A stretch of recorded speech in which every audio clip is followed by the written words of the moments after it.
Decades have passed, yet the Zodiac Killer's identity remains one of the most chilling, unsolved mysteries in American history. Tonight, we take you deep into the heart of terror that gripped San Francisco and the surrounding Bay Area.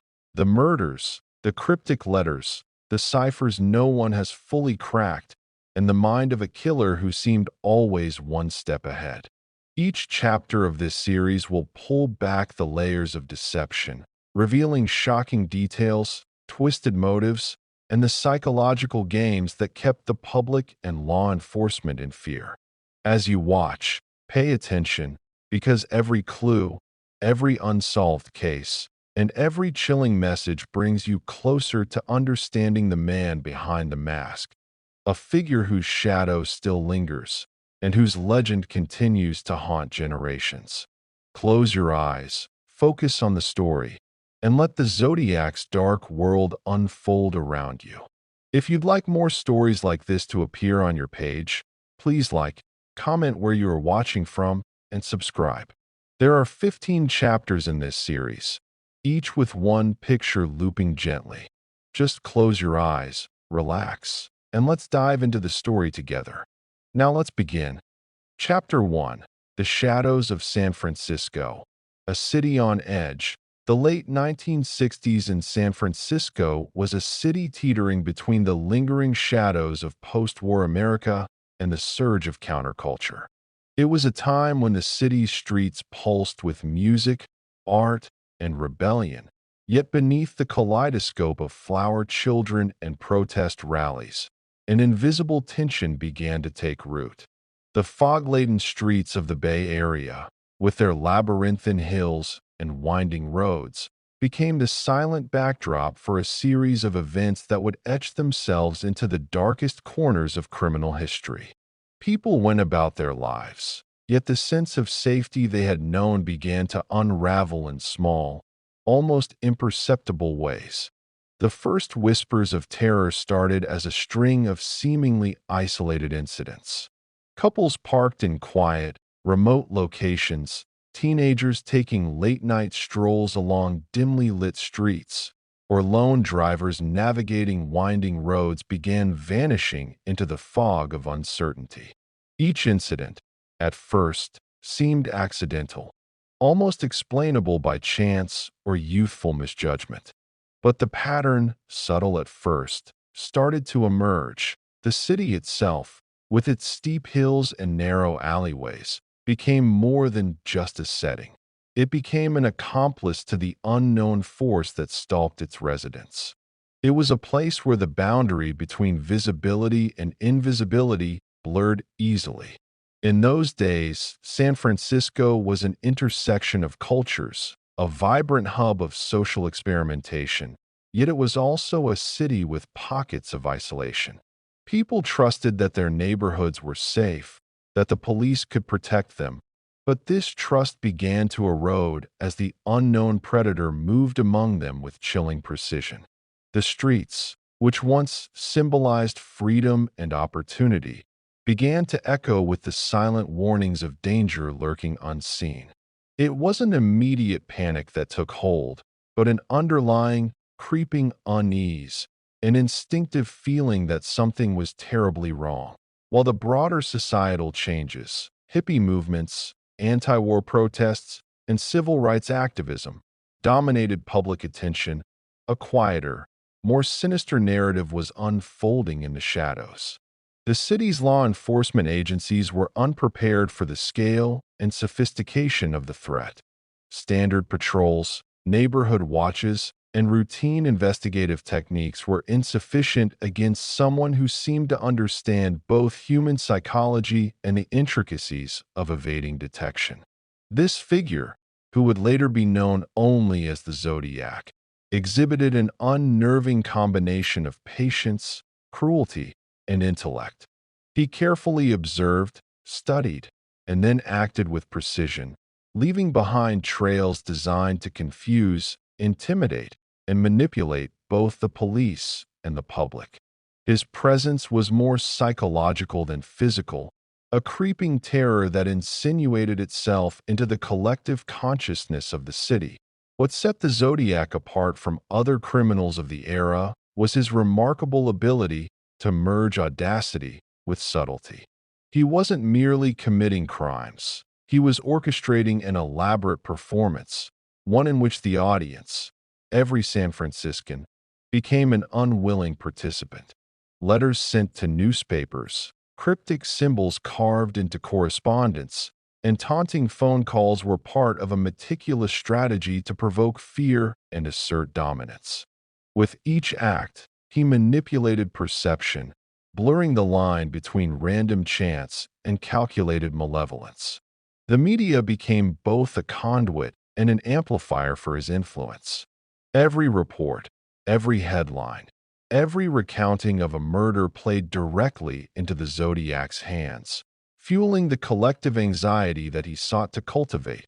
Yet the true horror of this period was not in the individual acts of violence, but in the way they transformed ordinary life. Simple routines, parking a car, going on a date, walking home at night, became exercises in risk assessment.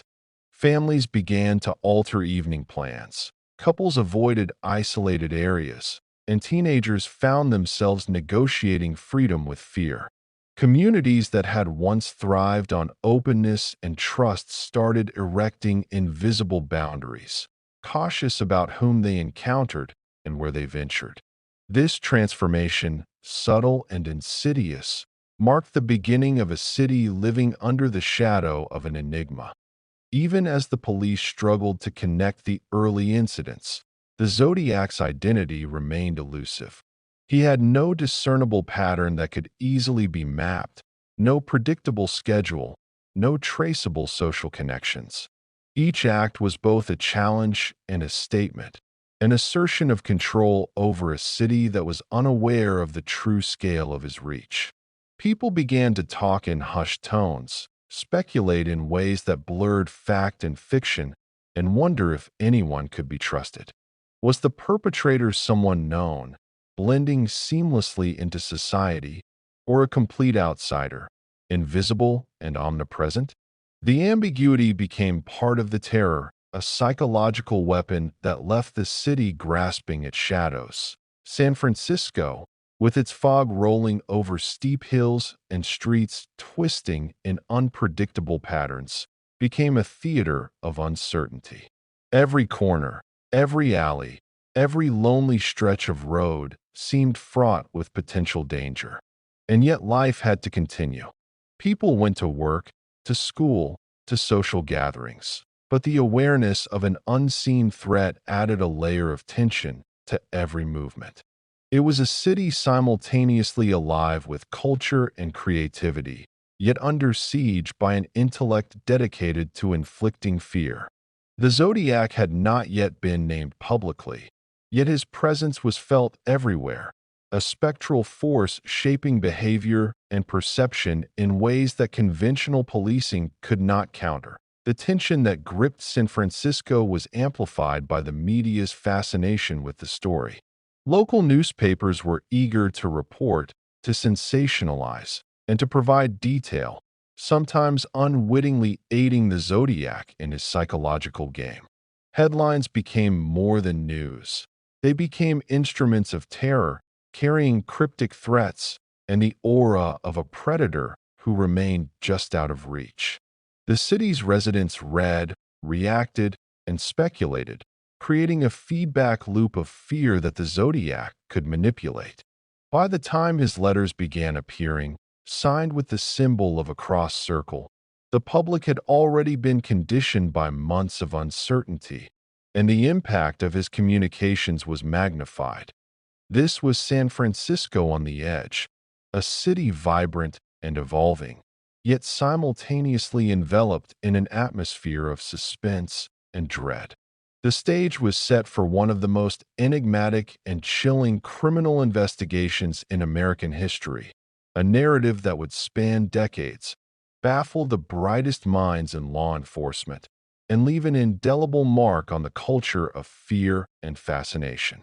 The Zodiac's shadows stretched across the city in ways both visible and invisible, a silent, omnipresent reminder that evil often moves in the spaces we least suspect, shaping reality with subtlety, cunning, and an almost theatrical sense of design.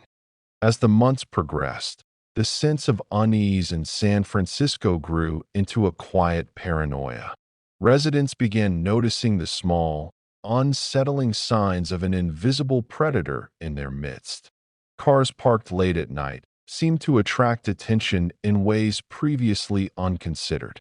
Couples on secluded roads felt a prickle of anxiety that could not be explained away.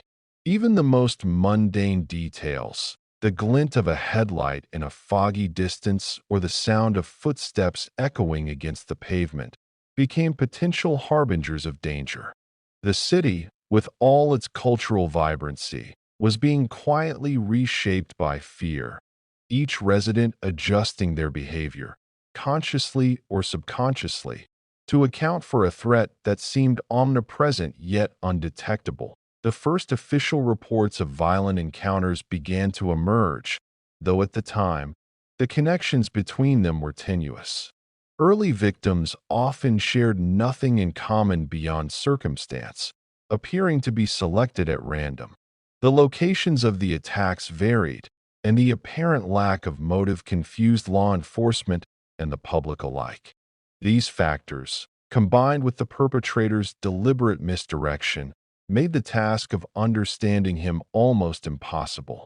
The Zodiac seemed to operate both within and outside the realm of societal norms, a shadow moving through the city with calculated precision, observing, studying, and striking when opportunity aligned with intent. It was during this period that the letters first began to appear, sent to local newspapers in a style both cryptic and confrontational. The communications were a mixture of boasts, threats, and riddles, crafted with careful attention to detail. Each letter served multiple purposes: to instill fear, to challenge authority, and to establish the Zodiac's presence as something larger than the crimes themselves. The taunting nature of the correspondence ensured that the public, law enforcement, and media were all drawn into the Zodiac's psychological web, forcing them to engage on his terms. Every cryptic symbol, every calculated boast, reinforced the notion that this was no ordinary criminal, but a person playing a game with the entire city. For the police, the letters presented both a challenge and a frustration. While the communications offered insight into the Zodiac's mindset, they revealed little about his identity or methods of operation. The cryptograms, some of which remain unsolved to this day, were meticulously designed to confound even those trained in code breaking and cryptography. The psychological weight of the unknown amplified the tension.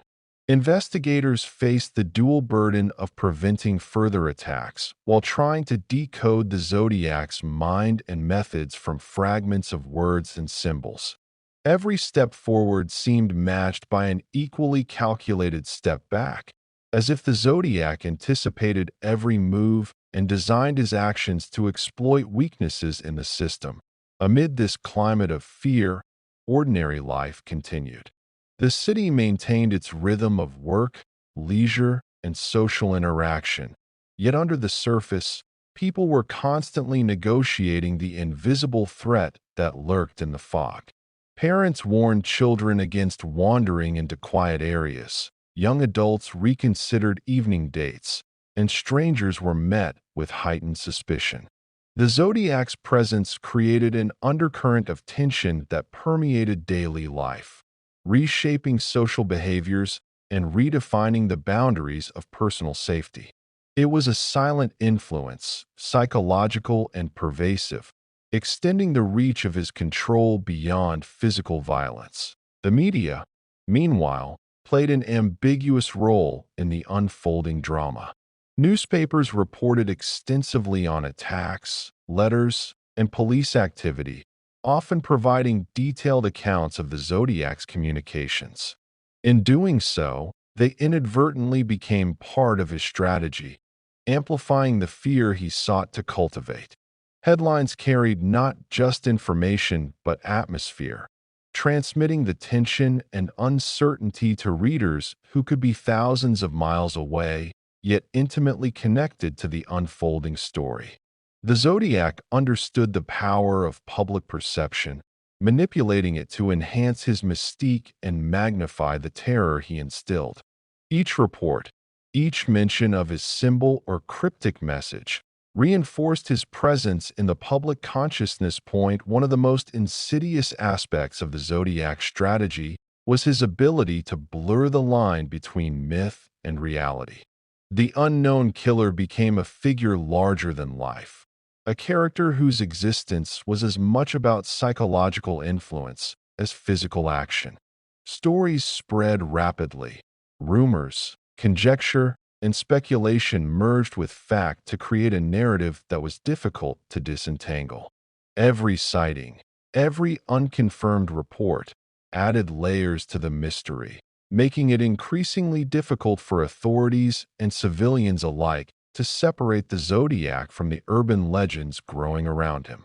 In effect, the city itself became a stage, and every resident, knowingly or not, a participant in the drama he orchestrated. By the time the first murders were officially connected to the Zodiac, the groundwork of terror had already been established. The city had been conditioned to fear, uncertainty, and suspicion, and the killer's calculated correspondence ensured that the psychological grip remained strong. Law enforcement faced not only the practical difficulties of apprehending a cunning and elusive suspect, but also the intangible challenge of countering the widespread public anxiety that bolstered the Zodiac's power. The dual reality of fear, both personal and communal, was a weapon wielded as effectively as any physical act of violence. In retrospect, it becomes clear that the Zodiac's impact was not limited to the individuals directly targeted. He reshaped the way a city functioned, subtly altering routines, social interactions, and perceptions of safety. The streets of San Francisco, with their winding hills and dense fog, became symbols of unpredictability and menace. People moved through their daily lives with heightened awareness, adapting to a threat that was never fully visible yet always conceivable. The city had been transformed, its ordinary rhythms interwoven with the extraordinary tension of living under the shadow of an enigmatic and ruthless predator. This was the beginning of a story that would span decades, capturing the imagination of criminologists, journalists, and the general public alike.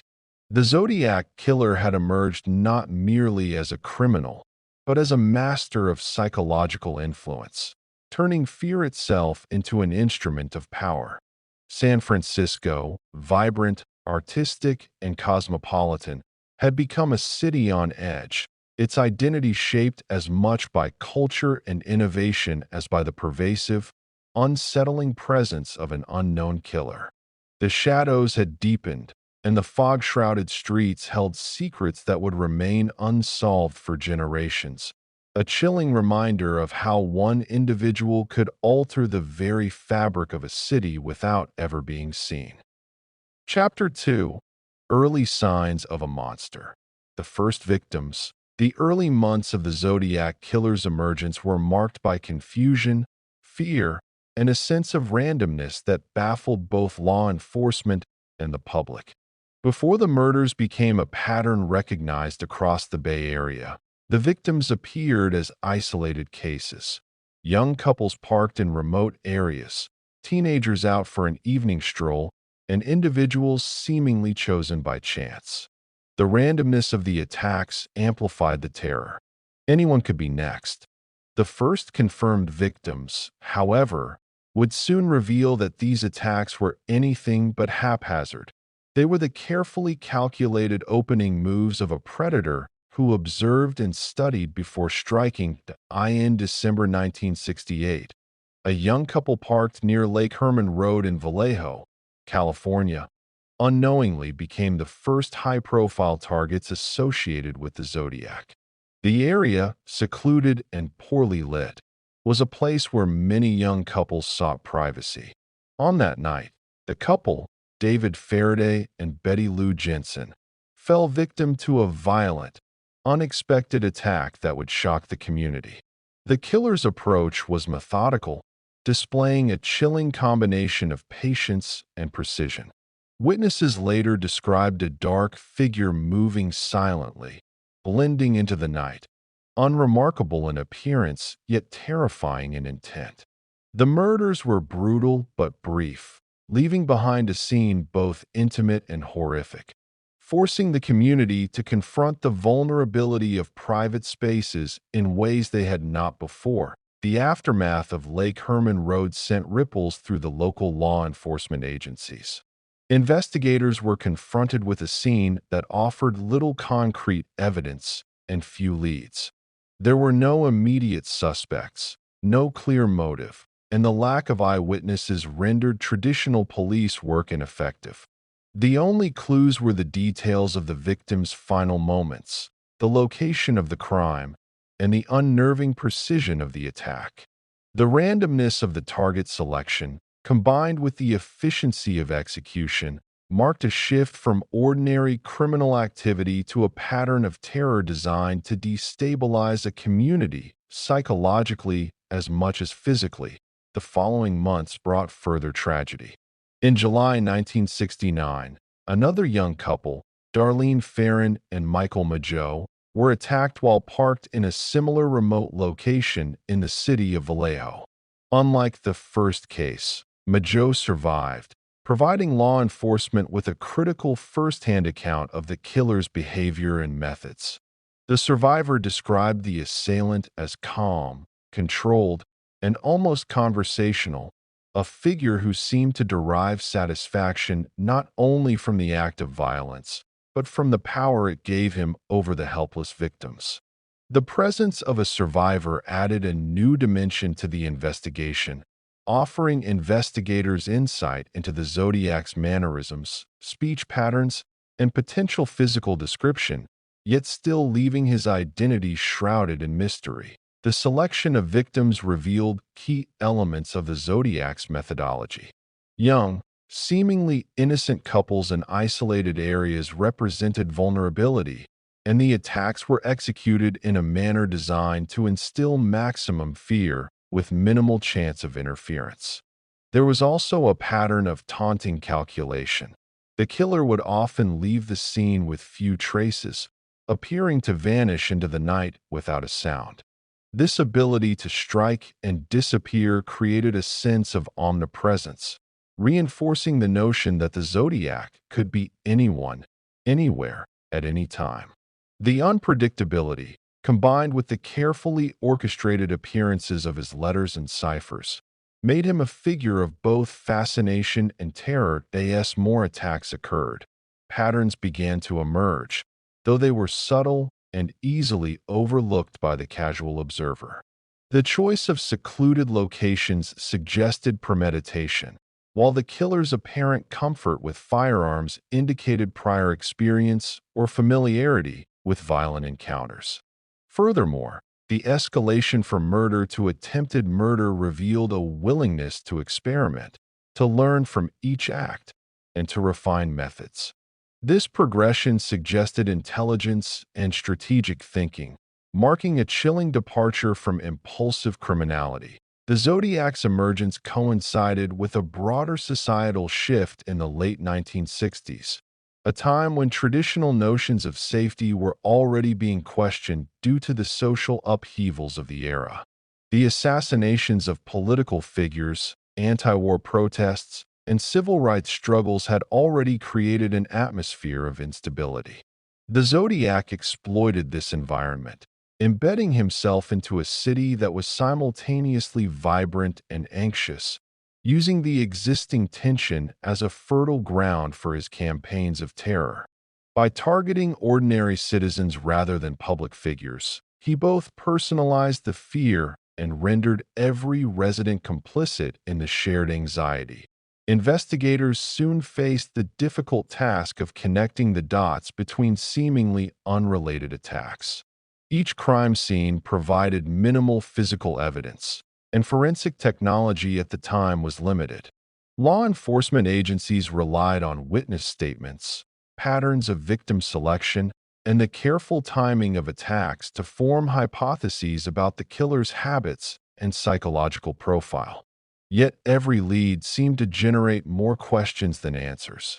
Even with the survivor's account, the Zodiac's intelligence, patience, and cunning made him elusive, a shadow that slipped between procedural constraints and public expectations. The community's response to the killings was a mixture of fear, outrage, and morbid curiosity. Local newspapers covered each incident in detail, often speculating on the connections between the crimes and providing early theories about the killer's identity. Public meetings, increased police patrols, and neighborhood watch efforts emerged as the city tried to reclaim a sense of control, but the Zodiac's strategy rendered many of these measures ineffective.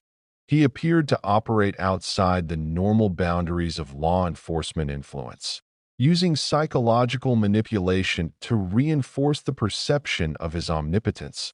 These early victims, tragically, were more than just statistics. They were the foundation of a narrative that would define the Zodiac Killer for decades. Their deaths, or in some cases, survival, provided law enforcement and criminologists with the first glimpses into the mind of a man who would become infamous for his calculated brutality, cryptic communications, and mastery of fear. Each act of violence was a statement, a component of a larger, sinister plan that transformed San Francisco's culture and psyche.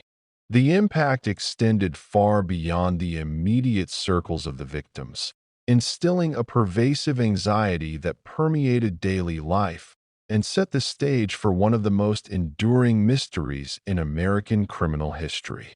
The Vallejo attack that left Michael Mageau wounded and Darlene Ferrin dead was more than just another crime. It was the moment the Zodiac declared himself to the world.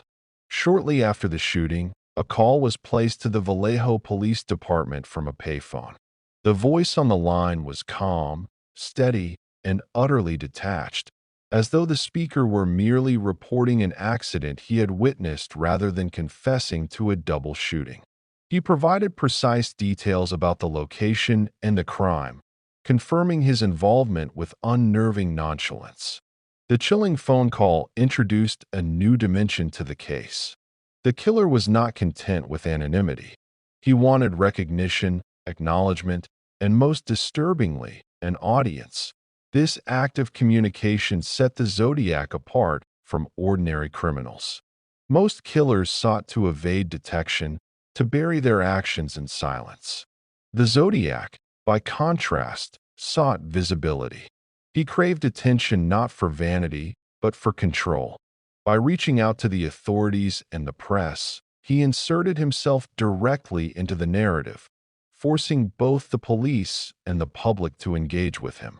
It was as though he had staged a play in which he was both actor and director, and San Francisco was the unwilling audience. Every murder was no longer just a crime. It was an opening act to a larger performance that unfolded across headlines, police briefings, and the whispered conversations of fearful citizens. The survivor's testimony further illuminated the Zodiac's calculated approach. Mageau described the killer as deliberate, moving without haste or hesitation. He wore a flashlight strapped to his weapon, blinding his victims while keeping his aim steady. Such details suggested premeditation and even a familiarity with tactical methods, as though the killer had studied law enforcement or military procedures. Investigators speculated about his background.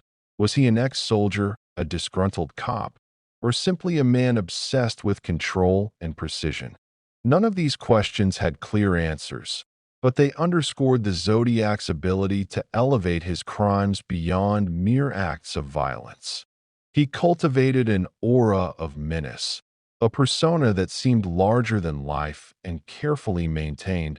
As investigators pursued leads, they found themselves continually thwarted by the killer's ability to vanish into the night. Despite the phone call and the surviving witness, no definitive suspect emerged. Forensic evidence was scant, and the technologies that would later revolutionize criminal investigations, DNA testing, digital tracking, advanced ballistics databases, were not yet available. The Zodiac operated in an era when cleverness and cunning could still outpace the tools of justice. Each attack left more questions than answers, and every investigative effort seemed only to highlight the gaps in the system's ability to confront such a unique predator. The murders also revealed a disturbing psychological strategy. By targeting young couples in secluded spots, the Zodiac struck at the heart of innocence and intimacy. Lovers' lanes had long been places of secrecy and romance, away from the prying eyes of the world. By transforming these private spaces into sites of violence, he shattered the illusion of safety in even the most personal of moments. It was not just individuals who were harmed, but the very fabric of community trust. Parents began warning teenagers against nighttime outings. Couples avoided isolated areas once considered safe havens. The Zodiac's reach extended far beyond his direct victims, weaving itself into the decisions and anxieties of countless others. The psychological toll of these early crimes was magnified by the killer's growing presence in the media. Newspapers began to report extensively on the details, framing the Zodiac not just as a criminal, but as a mysterious figure looming over the city. Public curiosity mixed with fear, creating an atmosphere where speculation thrived.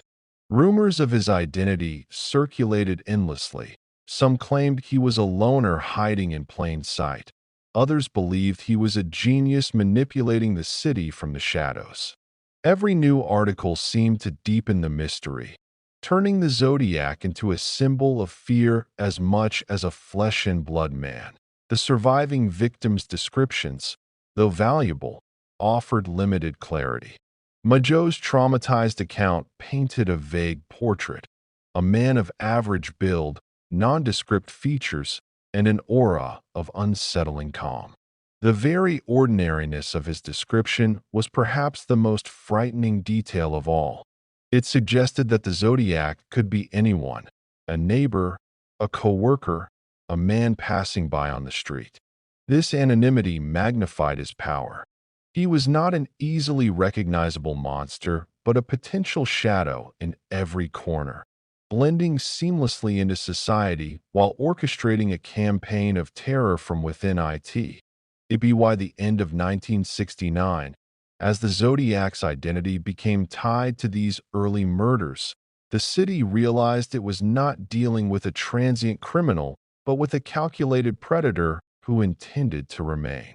The attacks at Lake Herman Road and Blue Rock Springs marked only the beginning of a pattern that would stretch on for years, punctuated by letters, ciphers, and further murders that seemed designed not only to take lives, but to manipulate the public mind.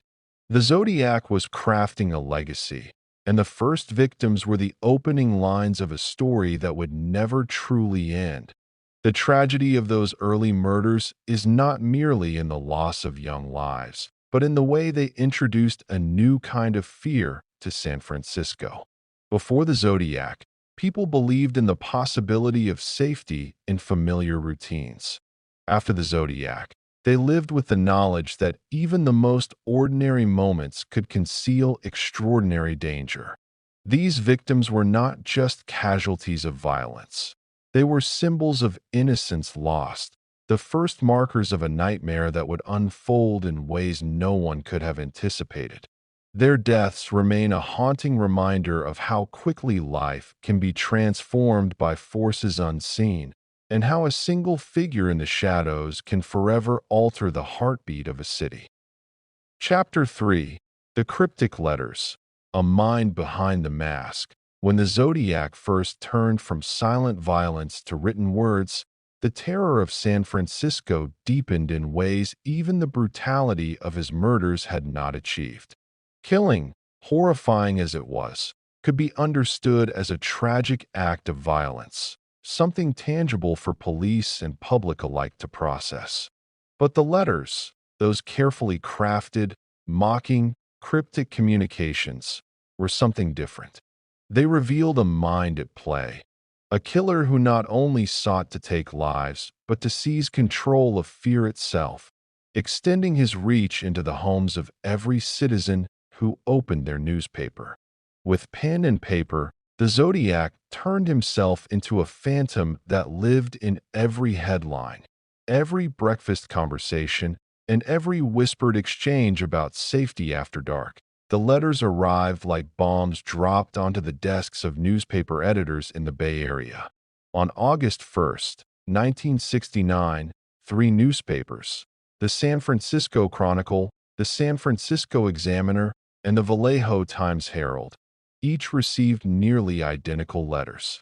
They were written in block capitals, unrefined in appearance but deliberate in their construction. Within them was a chilling boast. The writer claimed responsibility for the recent murders of Darlene Ferrin and David Faraday and Betty Lou Jensen, as well as the wounding of Michael Mageau. This alone would have been enough to terrify the public, but what distinguished the letters was what else they contained. A cipher, made of strange symbols and characters, that the Zodiac claimed would reveal his true identity if solved. The demand attached to these letters was clear. The Zodiac insisted that the newspapers publish his cipher prominently on their front pages. If they refused, he threatened to embark on a weekend killing spree, targeting random citizens and couples until the demand was met. The audacity of the ultimatum shocked both the press and the police. Newspapers found themselves in an ethical dilemma. Should they give a platform to a killer, amplifying his message and feeding his ego? Or should they withhold it and risk provoking further violence? In the end, fear won out. The newspapers published the cipher, granting the Zodiac the very visibility he craved, and with that, his power grew exponentially. The 408-character cipher, as it became known, was a strange mixture of letters, symbols, and shapes that looked like a code pulled from another world. It was deliberately confusing, designed to tease and taunt, as though it had been built to frustrate as much as it had been built to be solved. Amateur code breakers, curious readers, and even professional cryptographers pored over the strange symbols, desperate to uncover the secrets within. For a brief moment, the entire city seemed united in the obsessive effort to decode the mind of a killer hiding in plain sight. When a solution finally came, it did not provide the kind of clarity the public longed for. The cipher was cracked by a schoolteacher, Donald Hardin, and his wife, Betty, who had taken on the puzzle as a personal challenge. Their solution revealed a message that was both banal and chilling. Rather than offering his name or clear personal details, the Zodiac's words were a grotesque statement of philosophy. He claimed that killing gave him the ultimate thrill, surpassing any earthly pleasure. He boasted that his victims would become his slaves in the afterlife, serving him in eternity. The message was less about identity and more about domination. He had no interest in exposing himself. He wanted instead to expose the vulnerability of society itself, forcing people to wrestle with the reality that they could not understand him, could not control him, and could not stop him. The reaction was immediate and overwhelming. The public, who had briefly hoped that solving the cipher might end the nightmare, were instead faced with the realization that they had been drawn into a twisted game. The Zodiac had lied in his promise to reveal his identity, and the deception itself became part of the torment. Every reader, every person who glanced at the strange cipher in the morning paper, became a participant in his theater of cruelty. He had extended his influence from remote lovers' lanes into the very living rooms of San Francisco. The Zodiac was no longer just a killer hiding in shadows. He was a voice, a persona, a taunting intellect that could enter people's lives without ever being physically present. The police, for their part, were left frustrated by the cipher's content. While it confirmed the killer's responsibility for the murders, it provided no tangible leads. There were no names, no addresses, no confessions that could be investigated. Instead, they were left with a chilling insight into the psyche of a man who saw himself not as a criminal, but as a mythological figure, crafting his legend through words and symbols as much as through bloodshed. The use of ciphers suggested intelligence, perhaps even training, but the ultimate message was designed not to enlighten, but to unsettle. It was a cruel trick, and it worked perfectly. From this point forward, the letters became as much a part of the Zodiac's identity as his crimes. Each new communication was an event, analyzed in detail by law enforcement, journalists, and the public alike. Every letter was a window into his psyche, though never enough to reveal the man behind the mask. The cryptic symbols, the dramatic threats, the arrogance of his tone, they all contributed to the creation of a figure who transcended his crimes, embedding himself into the cultural imagination. He was not just a murderer. He was a manipulator, a storyteller, a figure who understood that fear was most powerful when it was amplified through words. What unsettled people most was the realization that the Zodiac seemed to be everywhere at once. His letters proved he was watching the headlines, aware of the city's reactions, and adjusting his strategies to maximize impact. He understood the power of timing, releasing letters to coincide with public anxieties and investigative developments. He was always one step ahead, crafting his correspondence to ensure that the fear he instilled could not fade. It was a cycle he controlled completely. A murder, followed by a letter, followed by a cipher, followed by a public frenzy. Each act fed the next, and each communication deepened the mystery. The early letters cemented the Zodiac's place in history not simply as a killer, but as a cultural phenomenon. He transformed murder into spectacle, crime into communication, and investigation into obsession. By choosing to communicate, he shifted the battlefield from remote crime scenes to the pages of newspapers and the minds of ordinary people. In doing so, he revealed that his true weapon was not only his gun or his knife, but his ability to manipulate perception itself. The Zodiac Killer had become more than a man. He was a presence, a symbol, an idea that haunted San Francisco with every cryptic mark he committed to paper. After the 408-character cipher had been solved and revealed not an identity, but a philosophy, the city of San Francisco realized it was not dealing with a killer who wanted to confess, but one who wanted to perform. The Zodiac, as he came to call himself, had discovered the intoxicating power of correspondence. His murders created the initial shock, but his letters carried the echo, amplifying his presence far beyond the reach of his crimes. Each letter was a stage, each cipher a riddle, each word a weapon meant to unnerve, taunt, and bend the public to his rhythm. On August 4th, 1969, the San Francisco Examiner received another letter. This one began with the chilling phrase that would cement itself into criminal lore. "Dear editor, this is the Zodiac speaking." It was the first time he used the moniker Zodiac, a name drawn from the strange crosshair-like symbol he had been attaching to his correspondence. The title was chosen with precision.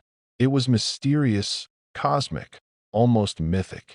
He was not the Vallejo Killer or some anonymous gunman lurking in the shadows.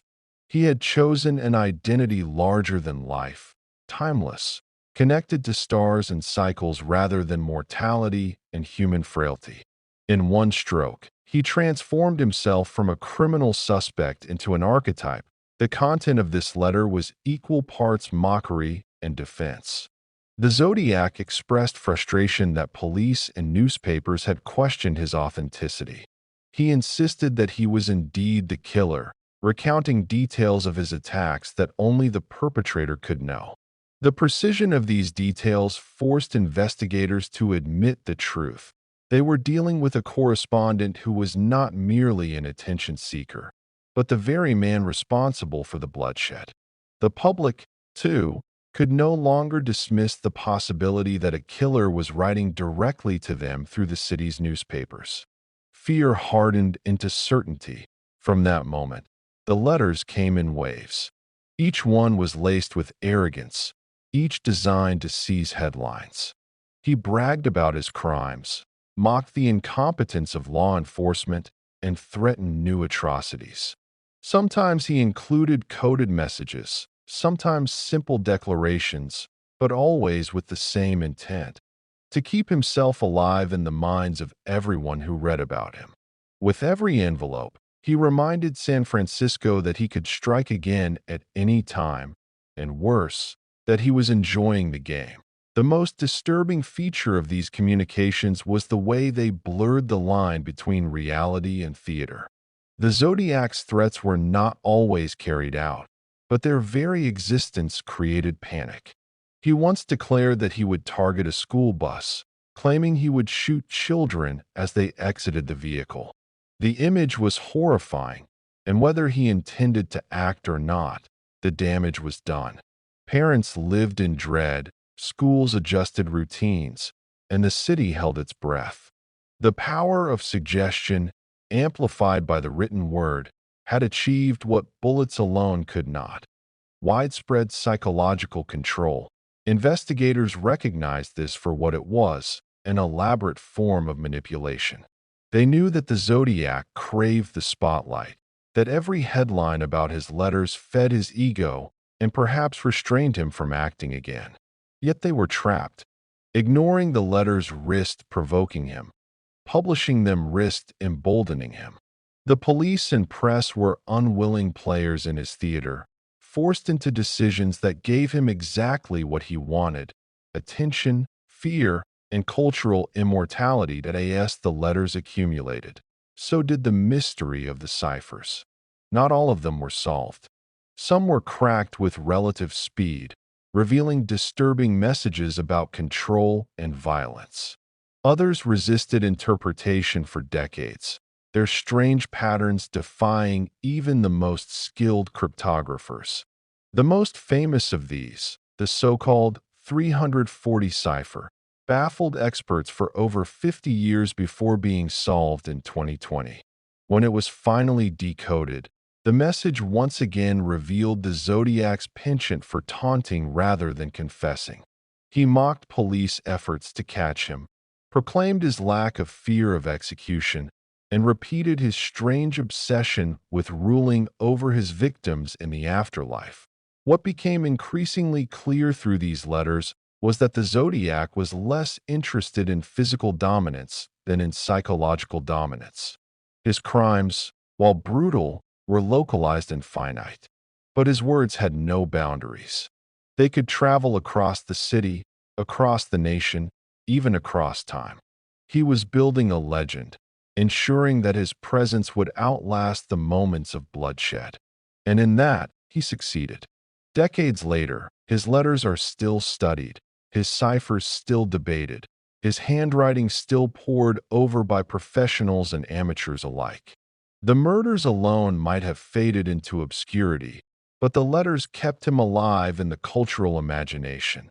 There was also something haunting in the way his language shifted from clinical to mocking, from cold to playful. He seemed to relish the dual roles of executioner and entertainer. In one letter, he drew diagrams of bombs he claimed he had built. In another, he included a bloody piece of shirt torn from the murdered cab driver Paul Stein, as if to prove that his words were not empty. He balanced fact with fiction, threat with evidence, always keeping investigators off balance. One could never tell whether he was bluffing or telling the truth, and that uncertainty became one of his deadliest tools. The legacy of these communications is as chilling as the crimes themselves. They revealed not just a killer, but a man who understood the mechanics of fear. The Zodiac made the people of San Francisco complicit in his theater of terror. Every citizen who read his letters was forced to imagine his presence, to picture his hand scrawling the words, to wonder if the stranger passing them on the street might be the man behind the mask. It was this intimacy of terror delivered through the daily paper that elevated the Zodiac from criminal to cultural enigma. The letters did more than taunt. They reshaped the investigation itself. Detectives were no longer only hunting for a physical suspect, but for a voice, a style of writing, a pattern of words. They studied the handwriting, analyzed the phrasing, debated whether the killer had military training, education in cryptography, or perhaps a background in journalism. Each clue in the letters led to more questions than answers, a labyrinth of possibilities that only deepened the frustration of those desperate to unmask him. And so, the Zodiac continued to write, and San Francisco continued to read. The murders had created the terror, but the letters kept it alive, extending the shadow of the killer into every home and every heart. His correspondence was the true crime scene, a battlefield of symbols and words where he always seemed to have the upper hand. In the end, it was not only the victims whose lives he claimed, but the peace of mind of an entire city, stolen through the simple act of ink on paper. Chapter 4. The First Ciphers, Puzzles for the Police and Press. By the late summer of 1969, the Zodiac Killer had already ensured that his crimes were not only acts of violence, but also performances staged for the public. His murders were horrific enough, yet it was the accompanying puzzles, the strange coded messages he sent to newspapers, that transformed his campaign of terror into something larger than a series of killings. They became riddles for an entire city, challenges issued not only to law enforcement, but also to ordinary readers sipping their morning coffee. The Zodiac understood something very few criminals had before him. Terror could be magnified when mixed with mystery. His ciphers were not simply codes to be cracked. They were extensions of his identity, symbols of his belief that he was smarter, untouchable, and in full control of the narrative. The first of these major codes appeared alongside his initial letters in July 1969. He mailed nearly identical letters to three Bay Area newspapers, the Vallejo Times-Herald, the San Francisco Examiner, and the San Francisco Chronicle. Each contained portions of a large cipher made up of strange symbols, circles, crosses, triangles, squares, and odd hieroglyphic-like marks. Together, the three letters held a 408-character cryptogram, and the killer demanded that it be printed on the front page of each paper. If not, he threatened to embark on a weekend-long killing spree targeting random people, men, women, and even children. This was not a simple request. It was an ultimatum, a declaration that he had the power to command the media and, through them, hold an entire city hostage. The newspapers complied, but not without consultation from police. They printed the ciphers, sparking a frenzy among the public. Amateur code breakers, puzzle enthusiasts, and professionals alike began poring over the strings of symbols. The FBI was contacted, cryptographers at universities gave their thoughts, and ordinary citizens across California sat down at kitchen tables with pens and notepads, trying to uncover what the killer had hidden. The sense of dread was mingled with curiosity. Who was this person who claimed lives by night and then mailed brain teasers by day? What could possibly be encoded within these grids of symbols? The answer, when it came, was startling. On August 8, 1969, a high school teacher named Donald Hardin and his wife Betty, both fascinated by puzzles, cracked the 408-character cipher. They had approached the problem logically, assuming the killer would substitute symbols for letters in a simple monoalphabetic system. They also guessed, correctly, that a man so consumed by his own ego might begin his message with the words, I, or I am. Using those assumptions, the Hardens slowly unraveled the pattern, and within a matter of days, they had a working translation. The decoded message was chilling, though not in the way many had expected. It did not reveal the killer's identity. Instead, it revealed his philosophy. The Zodiac wrote that he enjoyed killing because it was so much fun. He compared it to hunting wild game and declared that humans were the most dangerous animal of all. He fantasized about collecting slaves for the afterlife, suggesting that those he killed would serve him in another realm. This idea of a dark spiritual economy, where murder translated into power beyond death, was unlike anything investigators had seen before. It was not only psychopathy, it was a worldview, twisted and coherent in its own grotesque way. What disturbed investigators and the public alike was not only the brutality of the sentiment, but also its cold detachment. The killer did not speak with rage or remorse, but with the casual enthusiasm of someone describing a hobby. The matter-of-fact tone, juxtaposed against the horrific subject, painted a picture of a mind operating far outside normal human empathy. This was not someone who killed in passion or desperation. This was someone who killed because he enjoyed it, because it gave him a sense of amusement, power, and permanence. And yet, for all the words he wrote, the one detail that everyone longed for was absent. The killer had promised in his letters that his ciphers would contain his identity, but when decrypted, the message ended with a blunt refusal. I will not give you my name because you will try to slow down or stop my collecting of slaves for my afterlife. It was a cruel trick. He had dangled the possibility of revelation only to withhold it, leaving both investigators and the public frustrated and unsettled. This refusal was not an oversight, but a calculated move. The Zodiac had set the rules of the game, and he had no intention of playing by anyone else's expectations. Even more unsettling was the fact that the cipher, despite being solved, was incomplete. One section, 18 characters at the end, remained undeciphered. Cryptographers puzzled over it, debating whether it was a deliberate red herring, a second code within the code, or simply gibberish inserted to confuse.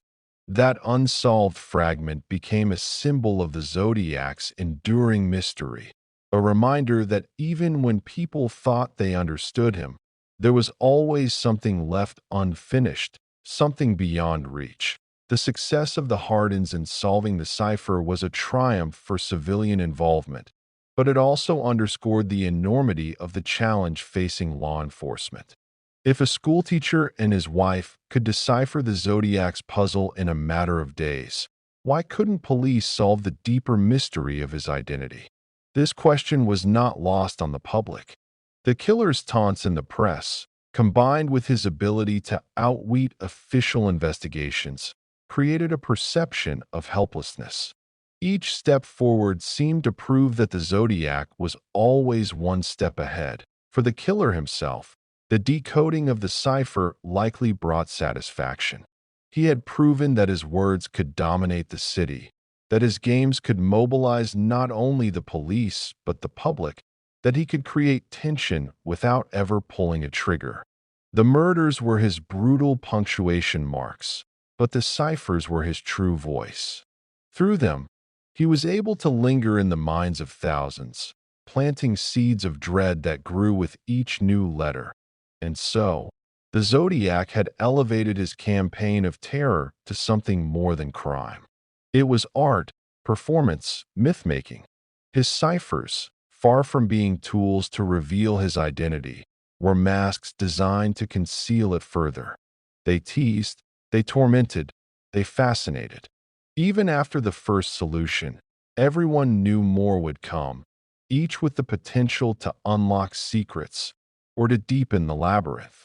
The stage had been set, the audience was captive, and the killer was ready to continue The revelation of the first cipher sent shockwaves far beyond San Francisco. It had been solved, yes, but the mystery had only deepened. If anything, the partial victory emboldened the Zodiac. He had successfully made the police, the press, and even the public his partners in a twisted performance. With each solved puzzle came not resolution, but an expansion of his influence. Every reader who saw the strange symbols in their newspaper had, in some way, participated in his game. And now the stage was set for even greater riddles. Not long after the Hardens cracked the 408-character cipher, another letter arrived. This time, the Zodiac expressed irritation that his identity had not been uncovered, as though taunting investigators for their misplaced hopes. He hinted that more codes would come, each one carrying deeper meaning, and that within them lay the potential for secrets yet untold. It was both a promise and a threat. The killer wanted to keep people watching, waiting, and fearing the moment when his pen would strike again. This strategy worked with devastating efficiency. By the fall of 1969, the Bay Area had shifted from nervous curiosity to outright obsession. Every new letter was splashed across headlines. Every cipher was analyzed in late-night broadcasts, and every whisper of a new symbol grid stirred panic and fascination in equal measure. It was as if the entire region had become his captive audience, helpless to look away. The Zodiac's murders were acts of violence, but his ciphers were acts of control, mental snares that ensnared even those who had never seen him. The most infamous of these came in November 1969, when the San Francisco Chronicle received a 340-character cipher. Larger and far more complex than the first, it was arranged in 20 lines of 17 symbols each. Like the earlier code, it was filled with circles, squares, backward letters, and odd shapes. But unlike the first, it resisted every attempt at quick solution. Cryptographers struggled with it for months. Amateur codebreakers filled notebooks with failed attempts. Even the FBI could not provide a definitive translation. This failure haunted the investigation for decades. For 51 years, the 340 cipher remained one of the most infamous unsolved puzzles in criminal history, a silent reminder of the Zodiac's enduring enigma. The fact that the cipher remained unreadable for so long only added to his legend. With every year that passed, his shadow lengthened. People speculated endlessly. Did the code contain his name? A future threat? A map? Or was it simply nonsense, a meaningless string of symbols designed to frustrate and distract? The possibility that the Zodiac had built a cipher not to reveal anything, but to waste precious time, seemed almost as cruel as his murders. He was, in effect, toying with investigators, forcing them to devote resources to a riddle that might have no answer. When the cipher was finally cracked in December 2020 by a team of codebreakers from the United States, Australia, and Belgium, the result confirmed this suspicion. Using advanced computer programs and persistence, they discovered that the 340 cipher contained no name, no hidden map, no direct revelation. Instead, it was another taunt. The decoded message read, in part, "I hope you are having lots of fun trying to catch me. I am not afraid of the gas chamber because it will send me to paradise all the sooner." It echoed the same philosophy found in the first cipher, the belief that his killings would give him power in the afterlife, that his death would not be an end but an elevation. He was mocking not only the police, but the very idea of justice. Death, he claimed, would not frighten him. The implications of this were chilling. For decades, people had speculated that the 340 cipher might be the key to identifying him. Instead, it proved to be another smokescreen, another piece of theater designed to waste time and deepen his myth. In that sense, the Zodiac had succeeded beyond measure. He had left a puzzle that baffled experts for half a century, only to reveal that the real puzzle was not the code itself, but the man who wrote it. But the 340 was not the end. Over the years, more letters and ciphers would arrive. Some were short and simple. Others seemed to hint at elaborate threats. One, known as the 13-symbol cipher, arrived in April 1970. It contained just 13 characters and a mysterious crosshair symbol. This brief code has never been conclusively solved. Many believe it was another taunt, deliberately unsolvable, a cruel joke on investigators desperate for a breakthrough. Another, the 32-character cipher, arrived later that year, claiming to reveal the location of a bomb. Despite intensive efforts, this code too has resisted full solution. Whether these messages contained real information or were nothing more than elaborate distractions, no one can say with certainty. What is certain is that each new puzzle drew people deeper into his orbit. The Zodiac had managed to weaponize curiosity itself. Every unsolved cipher kept the case alive, not only in police files, but in the public imagination. He had transformed his crimes into an ongoing story, one that people across the world would return to again and again. By embedding himself in mystery, he ensured his immortality. The obsession with these ciphers continues to this day. Amateur codebreakers still form online communities dedicated to unraveling his symbols. Some pore over the handwriting, others experiment with cryptographic theories, and still others create computer algorithms to test patterns that human eyes might miss. The Zodiac, whether alive or long dead, has outlasted his era through the persistence of these unsolved puzzles. He is no longer just a killer in the 1960s. He is a riddle without end.in this way. The Zodiac ciphers accomplished something few killers ever achieve. They blurred the line between crime and myth. They were not just evidence, but stories, pieces of a larger narrative that captivated and terrified in equal measure. Even today, one cannot read about the Zodiac without encountering the symbols, the grids, the codes that still whisper of an unsolved mystery. It is a reminder that he was never only seeking victims in the physical world. He was seeking a permanent place in the minds of everyone who dared to look at his words. Chapter 5. The Double Life. Victims, Witnesses, and Close Calls. The terror of the Zodiac Killer was not confined to codes, letters, and cryptic boasts. Behind the newspaper headlines and the strange symbols, there were real people, young couples, cab drivers, ordinary citizens, whose lives were cut short or forever changed by his sudden and brutal appearances.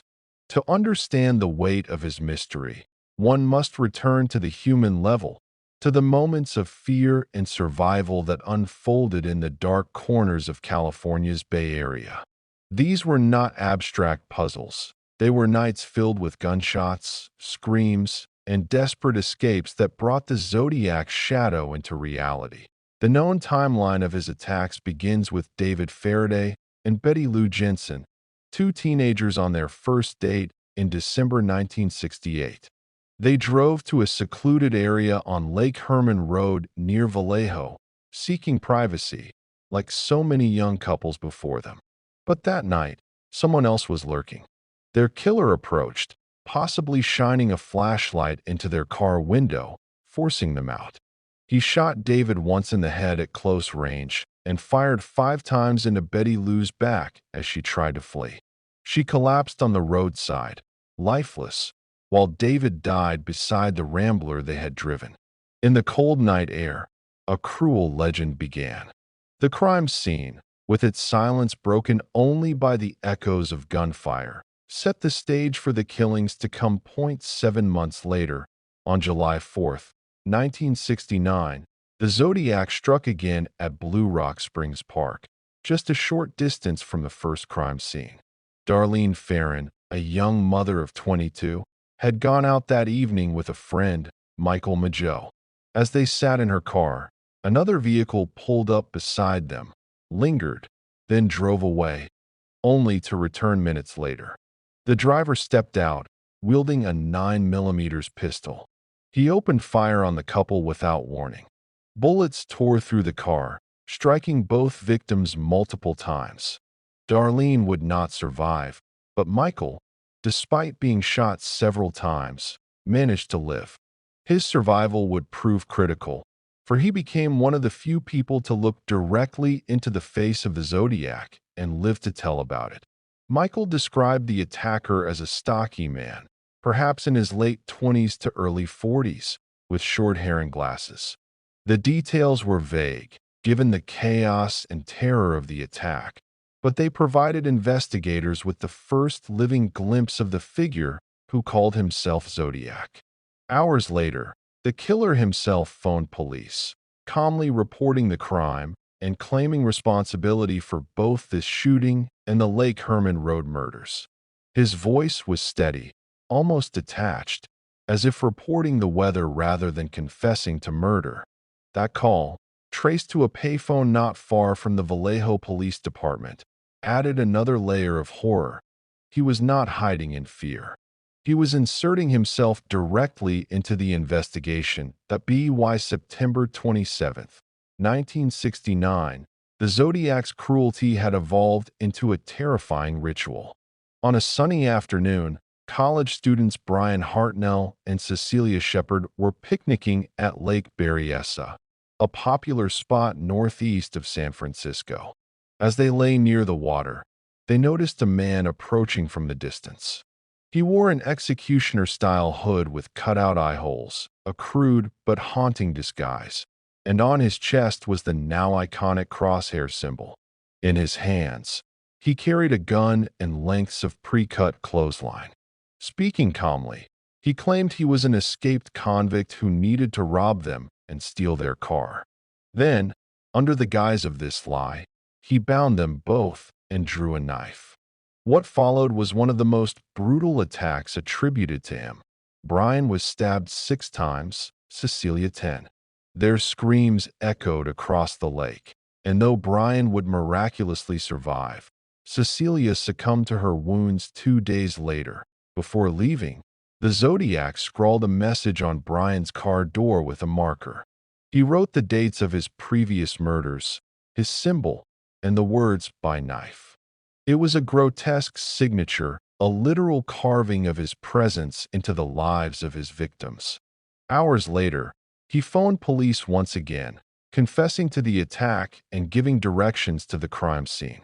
His willingness to call after each crime was not only arrogance. It was a way of ensuring that no one could deny his authorship. He wanted ownership of the terror. The last confirmed murder in the Zodiac's timeline occurred on October 11, 1969. This time, his victim was not a young couple in a secluded area, but a cab driver in the heart of San Francisco. Paul Stein, a 29-year-old working late into the night, picked up a fare in the theater district. The passenger asked to be driven to Presidio Heights, a wealthy residential area. When the cab reached its destination, the passenger pulled out a gun and shot Stein in the head at point-blank range. It was a brazen act, committed not in isolation but in a neighborhood where people might see. Indeed, several teenage witnesses from a nearby house reported seeing the killer rifling through Stein's pockets and wiping down the car with a cloth, apparently trying to remove fingerprints. He even tore a piece of Stein's bloodstained shirt, a trophy that he would later send to newspapers as proof of his crime. This murder changed everything. It was no longer possible to dismiss the Zodiac as a rural menace striking in lovers' lanes. He had killed in San Francisco proper, in a populated area, and had nearly been caught in the act. Police officers responding to the scene may have even crossed paths with him, mistaking him for a witness after a dispatcher's error incorrectly described the suspect as a black male rather than white. This near miss remains one of the haunting moments of the case.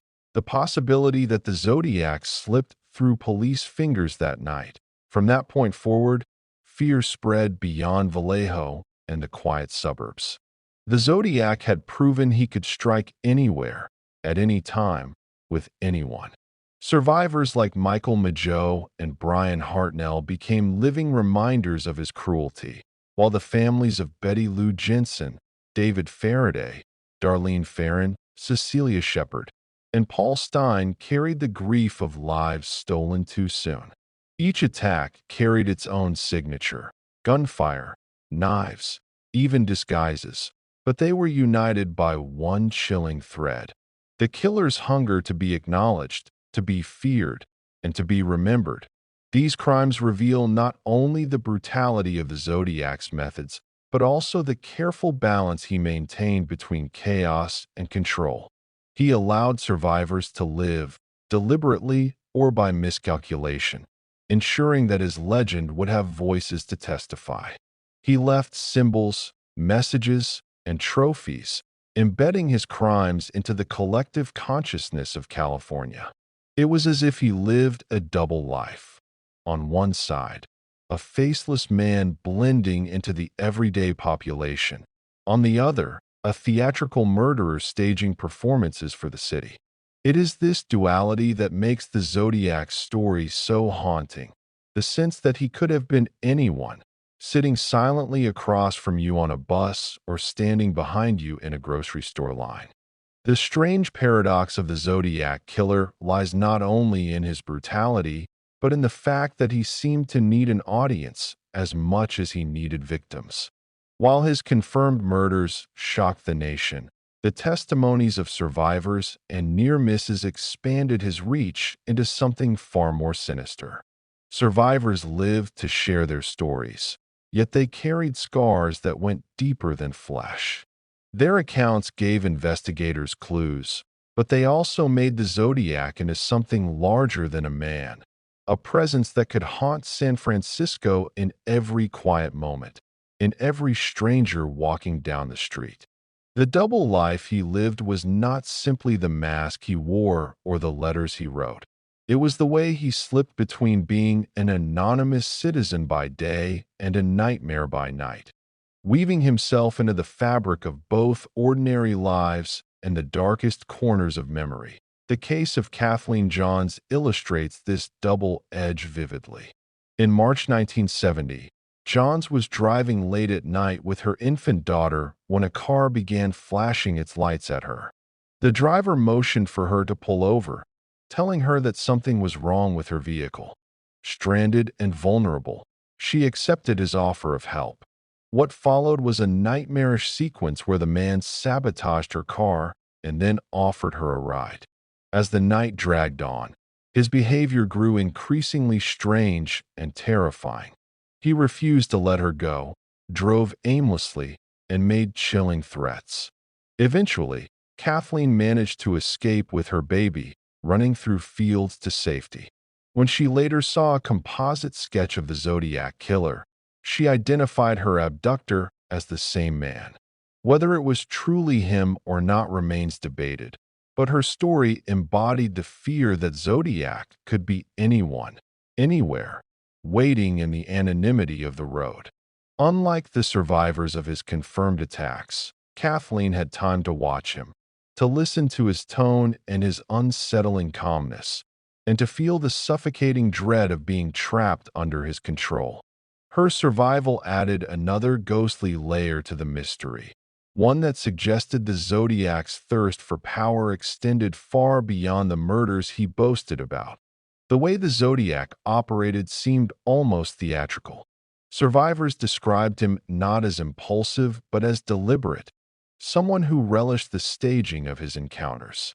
At Lake Berryessa, Brian Hartnell recalled how the killer tied him and Cecilia Shepard up with cords, explaining each step as though reciting lines from a script. It was less an attack of opportunity and more a performance, one staged for an unwilling audience. The costume he wore, emblazoned with the crosshair symbol, was both terrifying and symbolic, as though he wanted to be seen not merely as a killer, but as a figure of legend. To survivors like Hartnell, The most chilling aspect was not the violence itself, but the calm control of the man wielding the knife. A predator who moved as though he had rehearsed this moment in his mind countless times.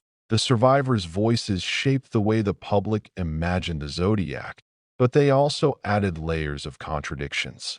Michael Mageau's description of the man who shot him was that of a younger individual, while Kathleen Johns recalled someone older and more controlling. Brian Hartnell spoke of a strong, commanding figure, whereas Officer Donald Falk, who may have crossed paths with the killer after Paul Stein's murder, saw a stockier, middle-aged man. These differences left investigators grasping at shadows, unsure if the Zodiac had been one man or a collection of unsolved crimes attributed to one myth. Witnesses gave pieces of a puzzle, but none of the pieces quite fit together. It was this dissonance that fueled theories that the Zodiac might have been more than one person, or that he deliberately disguised his appearance and behavior to create confusion. But the Zodiac's double life was not just in how he was seen or misseen. It was also in how he wanted to be remembered. In his letters, he would gloat about survivors, as though their existence was proof of his superiority. He mocked the police for failing to protect them, ridiculed reporters for their errors, and relished in reminding everyone that those who lived carried his shadow within them. For Kathleen Johns, this meant a lifelong association with a man who may or may not have been the Zodiac. Her terrifying encounter forever folded into his legacy. For Brian Hartnell and Michael Mageau, it meant being tied to a case that the world would never forget, their names etched into history because of a night that turned ordinary lives into fragments of a nightmare. Even beyond those who came forward, there were countless whispered stories of near misses. People who believed they were followed by strange cars on foggy nights. Couples who fled after spotting an odd figure lingering near lovers' lanes. Hitchhikers who climbed into cars only to feel an uncanny dread and asked to be let out.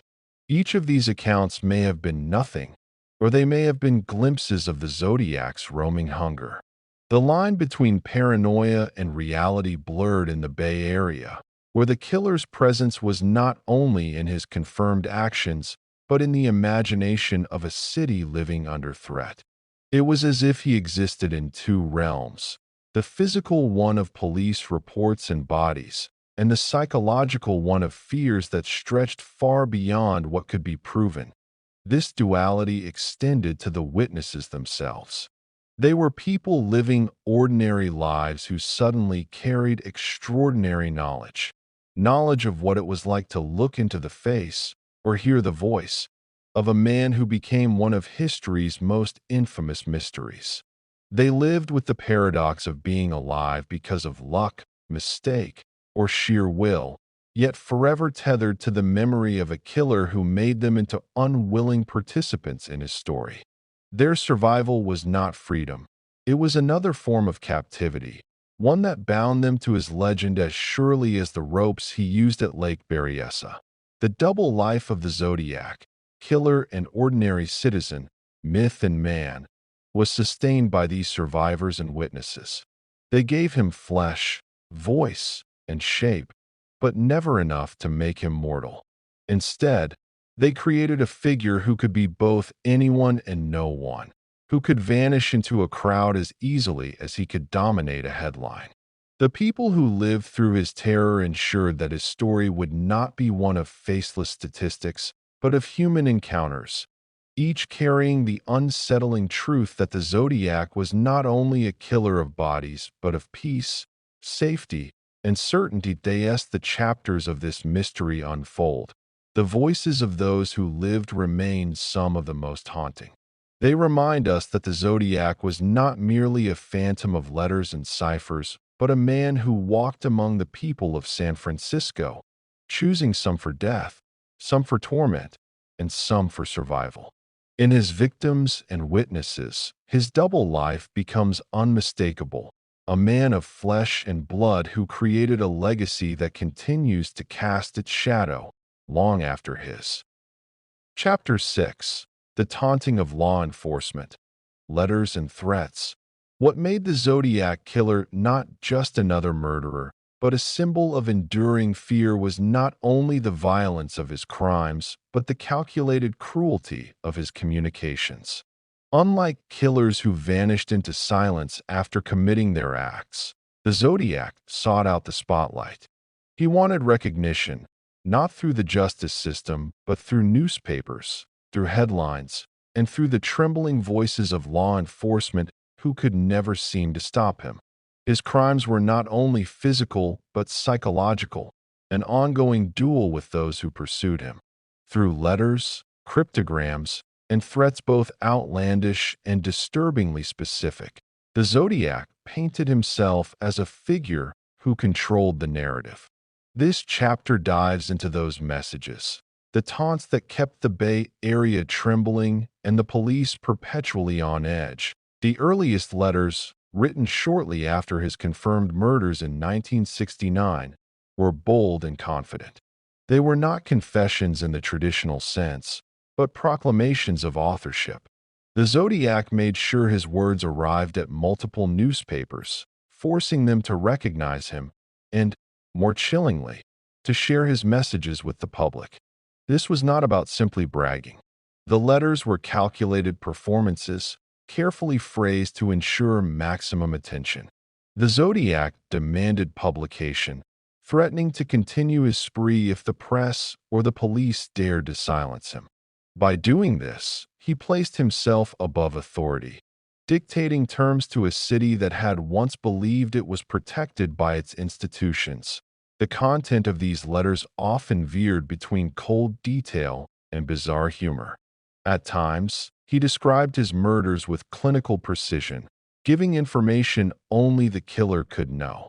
At other times, he mocked the police for their failures, twisting their inability to catch him into a kind of theater. He would sprinkle in sarcasm, calling them the blue pigs, and laughing at how he slipped through their fingers. This mixture of brutality and mockery made the letters uniquely disturbing. They did not come from a man weighed down by guilt or struggling with his actions. They came from someone who enjoyed his own infamy. The ciphers that accompanied the early letters became a central part of the Zodiac's game. He relished the idea of turning his crimes into puzzles, as though his murders were simply the prelude to the real performance, a contest of intellect with the public and the police.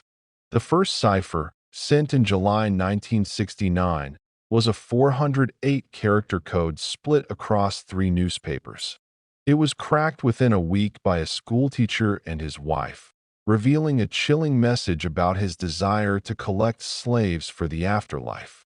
This concept, grotesque yet oddly ritualistic, gave the world its first glimpse into the Zodiac's twisted mythology. He was not content to kill in silence. He wanted to create a story, a legacy where his murders were part of some grand cosmic design. Whether he truly believed in this afterlife fantasy or whether it was simply another layer of his manipulation remains a question that has never been answered. What is certain is that the decoding of that first cipher did not end the Zodiac's game. If anything, it emboldened him.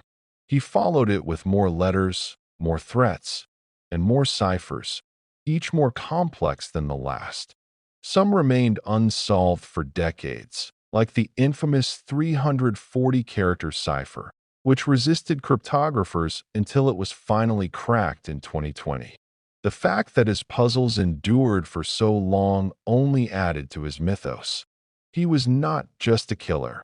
He was a riddle that outlived his era, leaving future generations of codebreakers to grapple with his legacy. The threats in his letters escalated beyond individuals to society as a whole. He once threatened to shoot children as they left school buses, a horrific image that spread panic across San Francisco.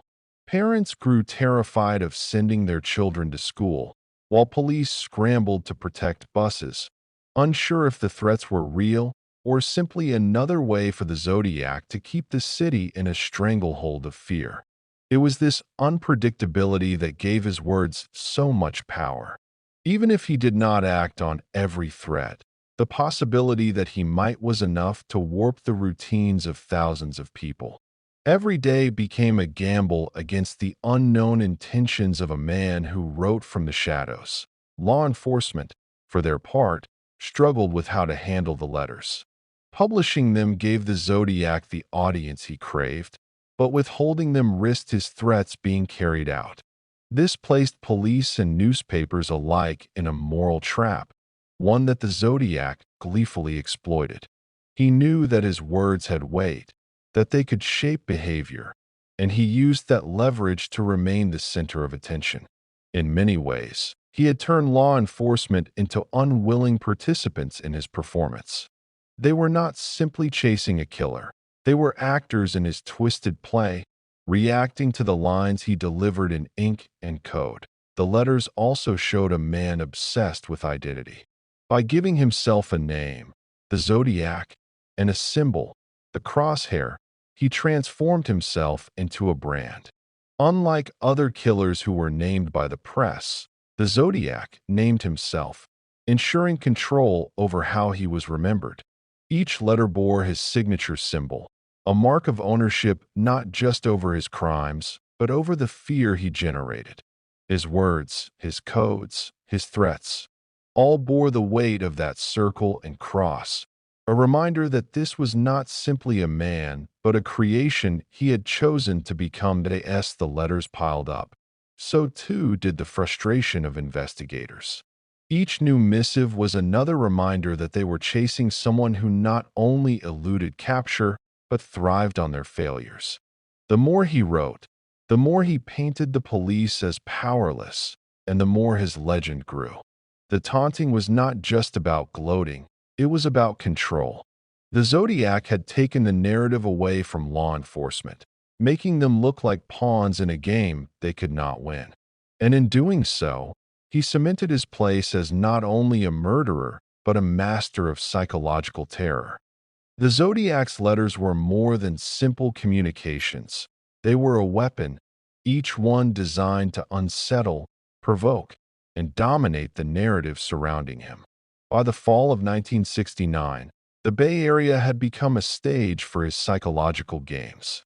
Police officers, journalists, and the public were all unwilling actors in a drama crafted by a man who had learned to exploit fear as skillfully as he had learned to wield a gun or a knife.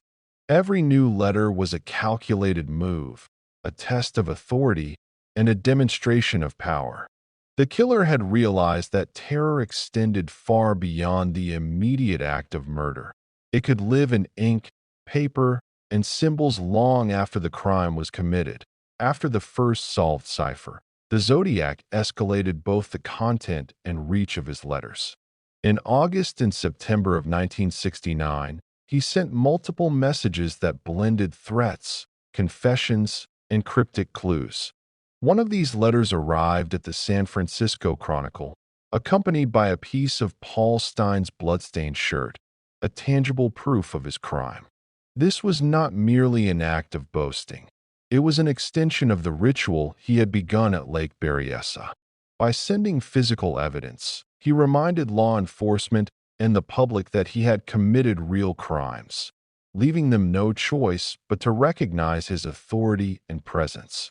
It was proof that the killer could operate with impunity, striking where and when he chose, while simultaneously controlling the conversation from the sidelines. His style was deliberate, designed to provoke both fear and fascination. Letters would often oscillate between casual observations, grotesque descriptions of violence, and cryptic games. He bragged about outsmarting the police, mocked their failures, and even instructed them on what to do, such as paying attention to ciphers or interpreting symbols. By positioning himself as a superior intellect, the Zodiac transformed the investigation into a challenge not just for law enforcement, but for the entire public. The ciphers became a puzzle that ordinary citizens could attempt to solve, making them complicit in his grand psychological theater. It was a masterstroke of manipulation, turning the people he terrorized into participants in the performance he orchestrated. One of the most notable letters came in October 1969, shortly after the murder of Paul Stein. The Zodiac criticized the San Francisco Police Department for what he called their failure to catch him, describing his methods in a way that blended arrogance with dark humor. He mocked their protocols, hinted at future crimes, and signed it with the same crosshair symbol he had been using, reinforcing his identity. By combining detailed knowledge of his own crimes with speculative threats, the Zodiac made his letters a source of both dread and obsession. People pored over the words, scrutinizing every line for clues, patterns, or a hint of where he might strike next. And for the Zodiac, the more people obsessed, the more powerful he became. In some instances, the letters were weaponized to manipulate the media. The Zodiac threatened entire communities with harm if newspapers failed to comply with his demands for publication. In one letter, he warned that he would go on a killing spree over the weekend unless his cryptogram appeared on the front page. The newspapers, under immense pressure, complied, understanding that noncompliance could result in more deaths. By dictating the terms of the media coverage, the Zodiac ensured that his story, rather than the police narrative, dominated public consciousness. His letters were tools of both intimidation and influence, designed to ensure that the city's attention remained fixed firmly on him. Law enforcement faced an almost impossible challenge in responding to these communications. Each letter could be a threat, a confession, or a ruse. Each contained potential clues to his identity or none at all. Officers struggled to separate the facts from the taunts, the real from the imagined. Investigators noted patterns in his handwriting, phrasing, and symbols, hoping for a breakthrough. Yet the Zodiac seemed always one step ahead. His mastery of timing, his unpredictability, and his ability to communicate on his own terms gave him a psychological edge that law enforcement had never encountered before. He had created a system in which he dictated the flow of information, controlling the pace of terror. Even the act of sending letters introduced a sense of intimacy with his audience. He spoke directly to individuals, police chiefs, reporters, editors, but also to the public, using the media as his megaphone. In a sense, the letters blurred the line between perpetrator and audience, making each reader part of his narrative. By revealing carefully chosen details about the murders and taunting those who tried to catch him, the Zodiac transformed fear into a participatory experience. The psychological impact was immense. Communities were placed in constant vigilance. Parents watched their children with suspicion, and people hesitated to travel alone at night. In every household, the letters served as reminders of an unseen predator whose reach seemed limitless. One of the most fascinating aspects of these letters is how they reveal the Zodiac's obsession with legacy. He meticulously signed each correspondence, embedded symbols, and hinted at future acts, all in service of crafting a persona that would outlive his physical presence. He understood the media, understood human curiosity, and exploited both with deadly precision. Unlike many criminals who vanish into obscurity, the Zodiac created a narrative that ensured his story would continue indefinitely, with every unsolved cipher and every unanswered question contributing to the mythos. Even decades later, the letters remain a central focus of research, speculation, and popular imagination. By the end of 1969, the Zodiac had succeeded in achieving what few serial killers ever manage. He had extended his control beyond the moment of violence into the realm of public consciousness.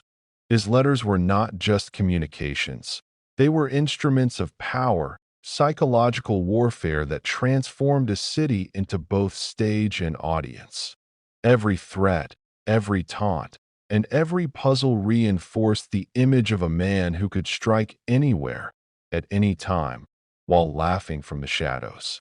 The duality of his existence, as both an unseen predator and a public figure of legend, cemented the Zodiac Killer's place as one of the most enigmatic and terrifying figures in criminal history. Chapter 7: The Police Hunt and Public Frenzy. The Zodiac Killer was not only a criminal of devastating precision, he was also a master of manipulating public perception. By the end of 1969, the San Francisco Bay Area was gripped by a mixture of fear, obsession, and fascination.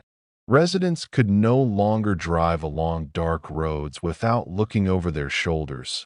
Couples avoided quiet spots, and teenagers dreaded the loneliness of night. Yet alongside this climate of fear came a peculiar kind of public engagement. People were reading his letters, analyzing his cryptograms, and even competing to solve the puzzles he left behind.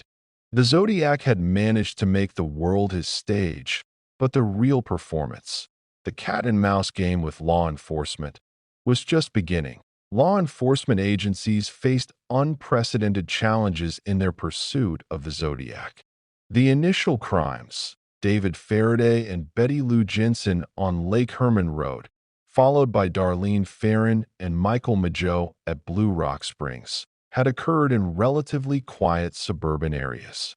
Local police were not accustomed to serial murderers operating with such calculated randomness.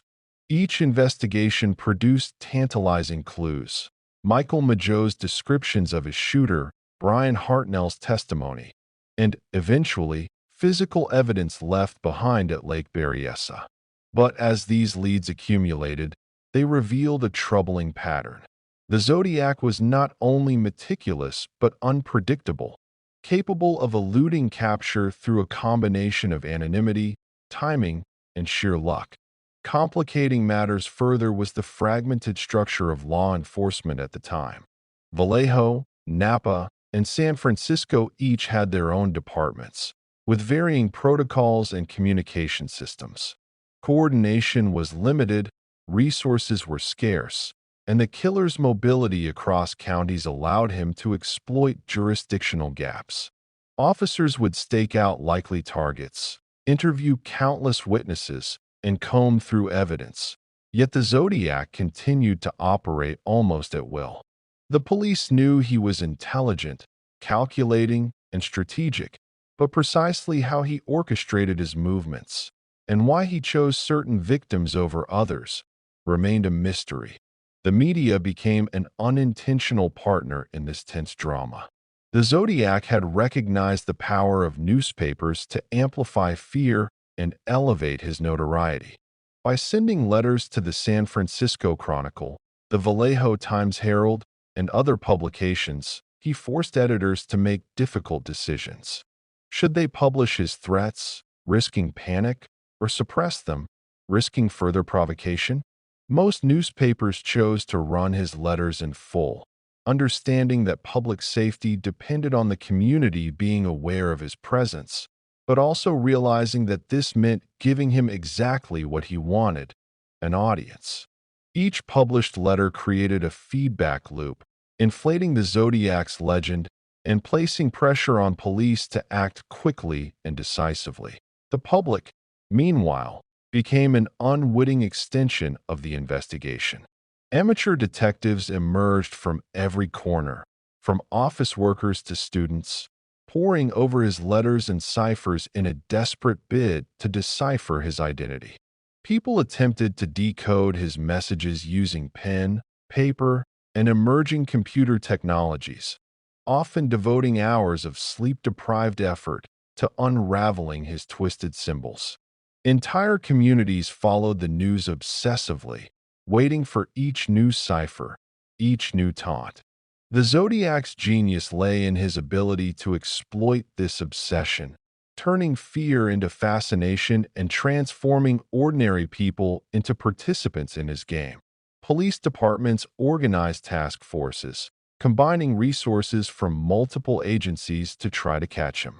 Composite sketches were circulated, witness accounts were painstakingly cross-referenced, and evidence from crime scenes was analyzed repeatedly.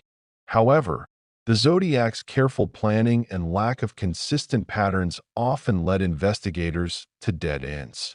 He varied his methods, sometimes using a gun, sometimes a knife, sometimes targeting couples in secluded areas, sometimes operating in crowded neighborhoods.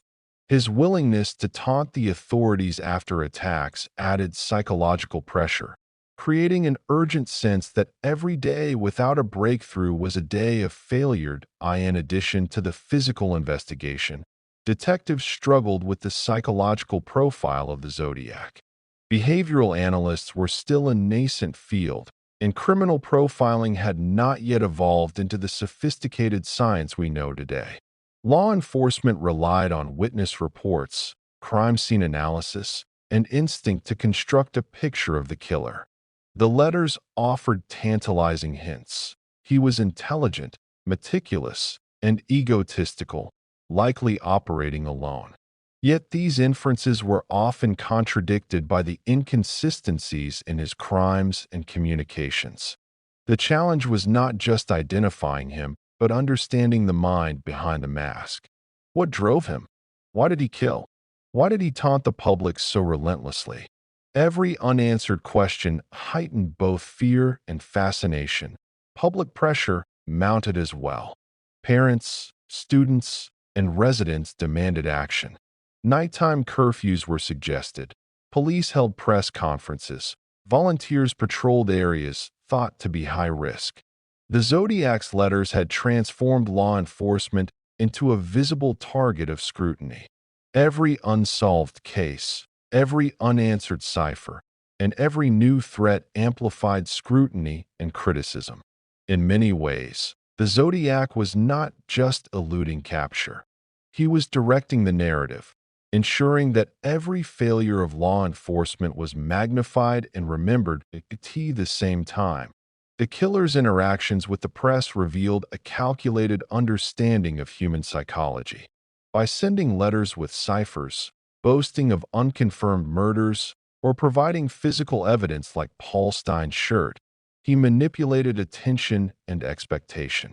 The public became obsessed not only with fear of the Zodiac's attacks, but with the challenge of understanding him. People debated over his motives, speculated on his identity, and dissected each word he wrote. In doing so, he achieved what few killers could: sustained influence over a community's collective consciousness. This unique combination of terror and spectacle created an environment where the Zodiac could thrive. He was a master of timing, letter writing, and evasion, operating across jurisdictions, often staying just beyond the reach of law enforcement. The Bay Area had become his stage, the public his audience, and the media his amplifier. Police were not only chasing a criminal, they were trying to contend with a myth in the making, a figure who seemed to occupy both the world of flesh and the world of legend simultaneously. The chase, therefore, was as much about perception as about evidence. Each new crime or letter had the effect of renewing the public's fear, resetting police resources, and reshaping the media landscape. The Zodiac's genius lay in his ability to orchestrate all these elements without leaving sufficient clues for capture. He had transformed his own survival into a public obsession, making the investigation a collective, ongoing performance that continues to captivate and horrify decades later. The Zodiac Killer had turned the San Francisco Bay Area into a theater of fear, and the audience was unwilling but captivated. As the investigation intensified, the media's role became even more central. Newspapers were no longer passive reporters. They had become instruments through which the Zodiac could communicate with the public. Each article, each photograph of victims, each publication of a letter or cipher amplified his legend, creating a feedback loop that merged journalism, law enforcement, and public obsession into one continuous cycle of tension. The killer understood this interplay instinctively. Every word printed in a newspaper, every description broadcasted on television, every mention on the radio was a tool he could manipulate. The San Francisco Chronicle, the Vallejo Times-Herald, and the San Jose News became unwilling participants in a cat-and-mouse game. The Zodiac would often demand that letters be published in full, threatening further violence if his instructions were ignored. Editors faced a dilemma: protect the public by releasing the information or risk being complicit in a potential escalation of murders. The stakes were real, and the Zodiac exploited the moral and practical uncertainty to cement his own power. Each publication served not only to spread fear, but also to validate his existence in the public consciousness. In effect, he had made the city complicit in the story of his crimes. The press coverage also fueled a fascination with his personality and psychology. People became obsessed with the idea of a killer who could blend into society by day and commit murders by night, all while sending cryptic letters to the authorities. Amateur cryptographers tried to decode his messages, school children worked on ciphers in classrooms, and ordinary citizens speculated about who might be living quietly among them. The Zodiac's mastery was in transforming fear into curiosity, ensuring that even those not personally threatened were absorbed into his web. This dynamic illustrates why the Zodiac became more than a criminal. He became a cultural phenomenon, a story that society itself could not turn away from.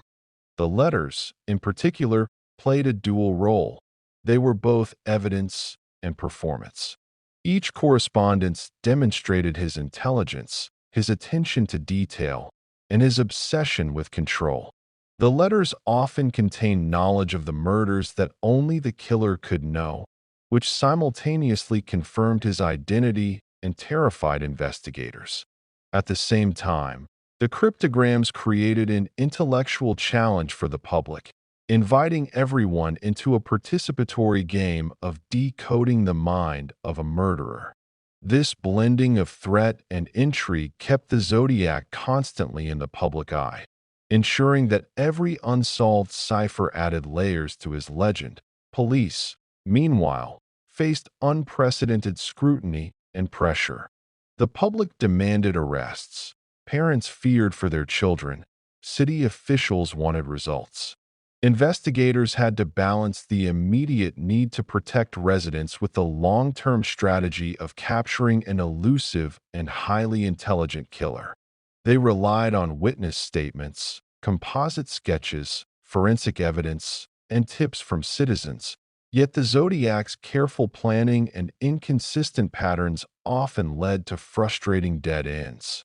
He struck at random locations, with varying methods: guns, knives, and disguises, making it difficult to predict his next move. Each failure added to his notoriety and the public's fear. Public tips poured in from every direction, many of them conflicting or false, reflecting the climate of paranoia the Zodiac had created. Citizens reported suspicious individuals, odd vehicles, and unusual behavior. Some were credible leads, many were not. Police had to sift through an overwhelming amount of information, much of it distorted by fear and speculation.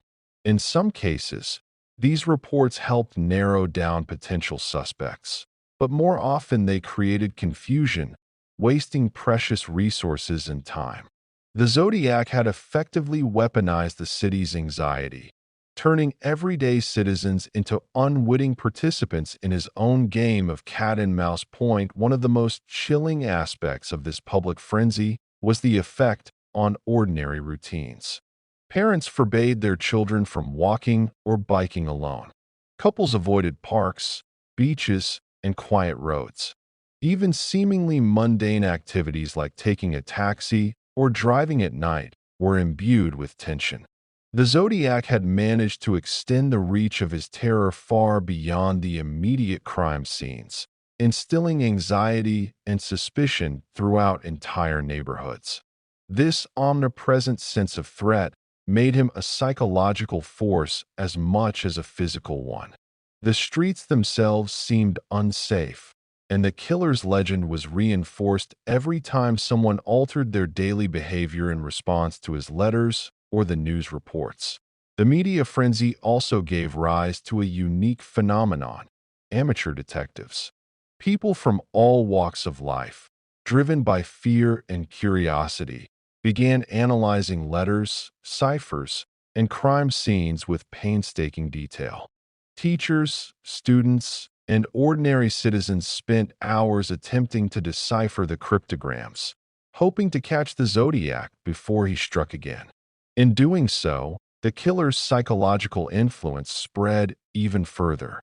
He had created a community of engaged observers, all attempting to understand his mind while simultaneously fearing him.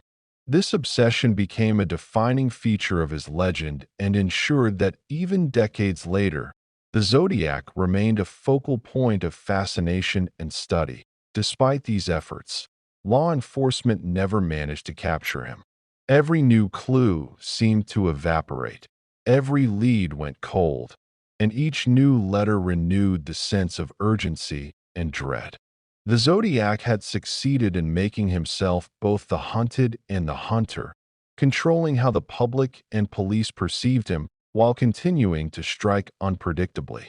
He operated with a sense of impunity, exploiting the fragmented police jurisdictions, media attention, and public fear to maintain his freedom. The combination of police pursuit, media amplification, and public fascination solidified the Zodiac's enduring myth. By manipulating communication, creating puzzles, and exploiting fear, he transformed a series of murders into a complex psychological drama. The investigation was never just about catching a criminal. It was about navigating a landscape the Zodiac himself had designed, where perception, legend, and reality were intertwined. He had taken the ordinary people of San Francisco and the surrounding areas and placed them at the center of a narrative of terror and intrigue, ensuring that the story of the Zodiac Killer would endure long after the initial crimes were committed. Chapter 8: The Enigma of the Ciphers. The Zodiac Killer's ciphers are perhaps the most enduring and fascinating aspect of his terrifying legacy. While his murders and letters made him infamous, it was his obsession with codes and puzzles that transformed him into an enigma, capturing the imagination of investigators, cryptographers, and the public for decades. Unlike most criminals, the Zodiac did not confine himself to physical crimes.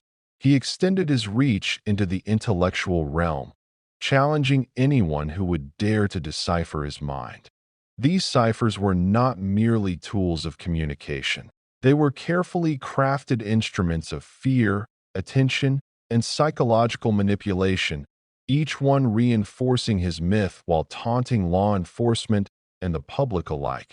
The first major cipher, the 408-character message sent in July 1969, marked a turning point in how the public perceived the Zodiac. Unlike the chilling letters describing his murders, this cipher posed a different kind of threat: the threat of the unknown. The cryptogram was split into 3 sections and sent to 3 newspapers: the San Francisco Chronicle, the Vallejo Times-Herald, and the San Francisco Examiner. It challenged readers to decode a message that purportedly revealed the Zodiac's motivations and intentions. Within days, a local schoolteacher, Donald Hardin, and his wife, Betty, successfully cracked it, uncovering a disturbing claim. The Zodiac detailed a desire to kill and collect slaves for the afterlife, emphasizing both his delusional self-image and his fascination with control over life and death. This revelation shocked the public but also confirmed what many feared. The Zodiac was meticulous, intelligent, and methodical, combining intellect with cruelty in a way that set him apart from other serial killers. The success of the 408 cipher only emboldened him. In the months following, he sent additional messages, some of which contain ciphers that remain unsolved to this day. Each one represented a carefully constructed puzzle designed not just to hide meaning, but to demonstrate his superiority. The most infamous of these is the 340-character cipher sent in November 1969 to the San Francisco Chronicle. For over 50 years, it resisted all attempts at decryption, frustrating both amateur and professional cryptographers. This unsolved code became a symbol of the Zodiac's enduring mystique, an intellectual Everest for those daring enough to attempt it. In 2020, modern techniques finally cracked it, revealing another chilling message about the killer's desire to kill, laugh at authorities, and revel in his control over life and death. The decades-long inability to solve the cipher amplified the legend, making the Zodiac not only a physical threat, but an intellectual challenge that spanned generations. The cipher's design reflects a unique combination of simplicity and sophistication. On the surface, many appeared straightforward, simple substitution ciphers, seemingly random arrangements of symbols, but deeper analysis reveals intentional complexity. They combined letters, symbols, and spacing in ways that confounded early attempts at pattern recognition. Some may have included deliberate mistakes or misleading patterns to frustrate decoders further. This level of planning underscores a critical aspect of the Zodiac's psychology. He sought not merely to communicate, but to dominate. Each cipher was a declaration of intellectual superiority, an assertion that he could manipulate the minds of those who tried to understand him while remaining elusive and free. The public's response to these cryptograms was as intense as the reaction to his letters describing murder. Newspapers encouraged readers to attempt decoding, printing puzzles in full and inviting participation in the hunt for answers. Amateur cryptographers, teachers, students, and hobbyists pored over the symbols, dissecting each pattern, creating charts, and comparing notes. This phenomenon expanded the Zodiac's reach beyond the Bay Area, as people nationwide became absorbed in the challenge, hoping to unmask him through intellect. It was an ingenious form of psychological manipulation. The killer had turned curiosity and fear into tools for perpetuating his own legend, extending his influence far beyond the immediate sphere of his crimes. The ciphers also reveal a critical tension in the Zodiac's personality. They were playful yet sinister, a combination of puzzle solving and terror. By creating a code, he drew the public into a game, making them collaborators in deciphering his mind. Yet the content of the messages, the boasts about murder, the threats of future killings, the mocking of police incompetence, ensured that the game was never benign. Each successful decoding did not simply reveal a secret. It exposed a chilling insight into the psyche of a man capable of extreme violence. The ciphers thus functioned on two levels, as intellectual challenges and as instruments of terror. Investigators recognized early on that solving the Zodiac ciphers might offer critical clues to his identity. Behavioral analysts suggested that the way he constructed his messages could reveal patterns in his thinking, education level, and personality. The use of symbolism, choice of words, and structure of the ciphers provided potential windows into his mind. Every punctuation mark, every unusual symbol, and every irregular spacing might hint at regional dialect, personal idiosyncrasies, or even professional experience. Yet, despite decades of analysis, these codes only partially illuminated his inner workings, leaving the man behind the cipher an enduring mystery. The influence of the Zodiac ciphers extends far beyond the immediate context of the murders. They inspired subsequent generations of amateur sleuths and professional cryptographers, creating a unique cultural phenomenon. Books, documentaries, podcasts, and online communities have dissected, debated, and celebrated the intricacies of the codes. Even today, the unsolved messages continue to invite speculation, offering a tantalizing reminder of the killer's intellect and audacity. Unlike many criminal acts, which fade from public memory, the Zodiac ciphers remain living artifacts, immortalizing the man's calculated cruelty and complex mind.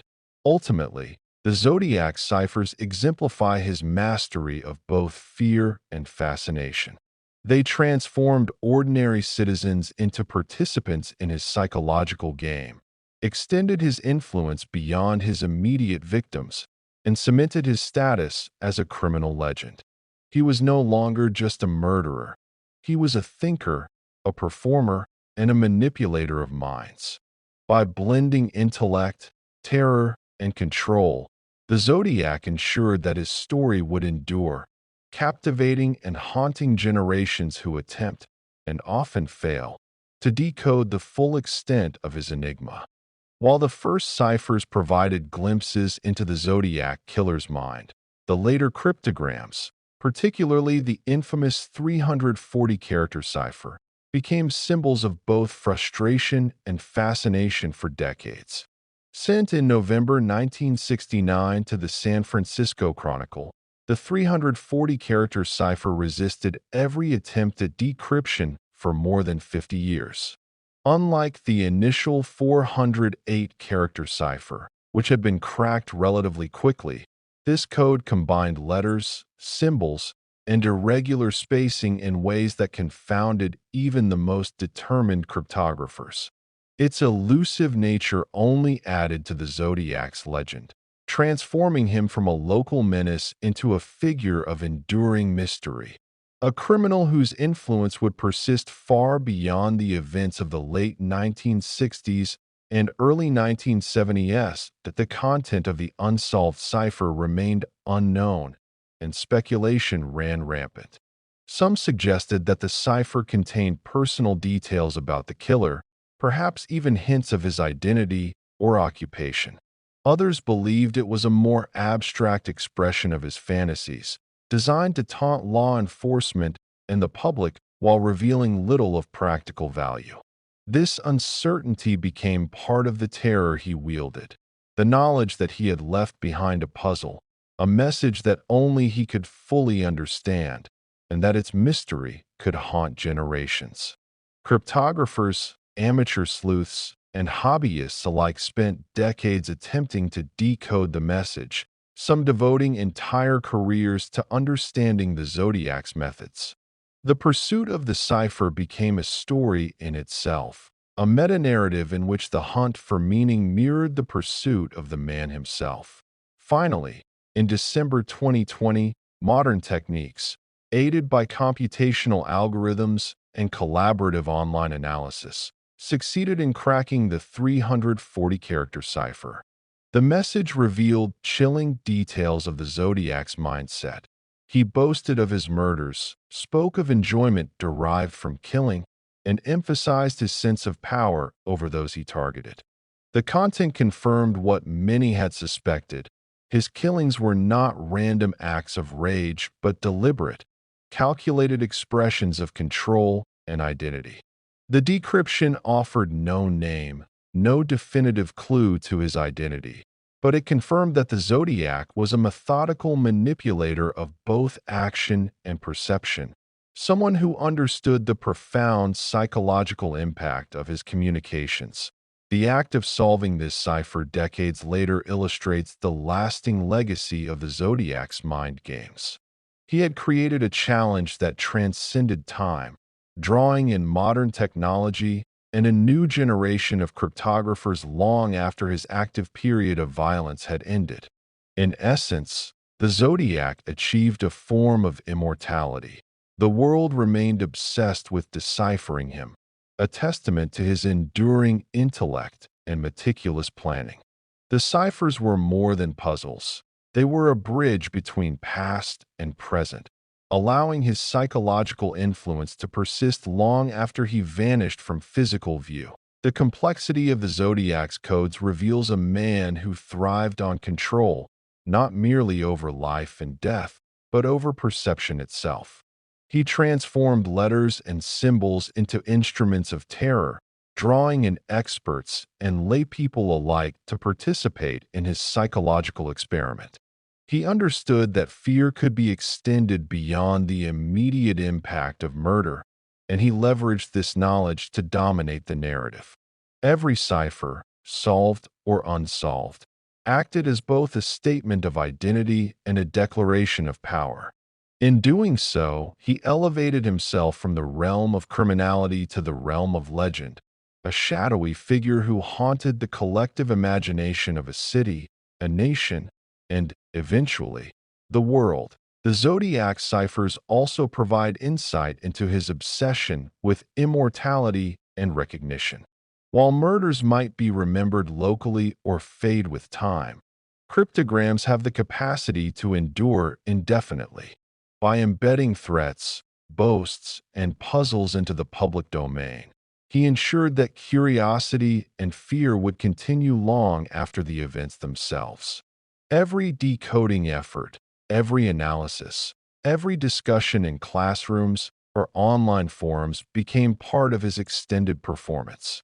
Even those who were unaware of his crimes directly were drawn into the story through fascination with the ciphers.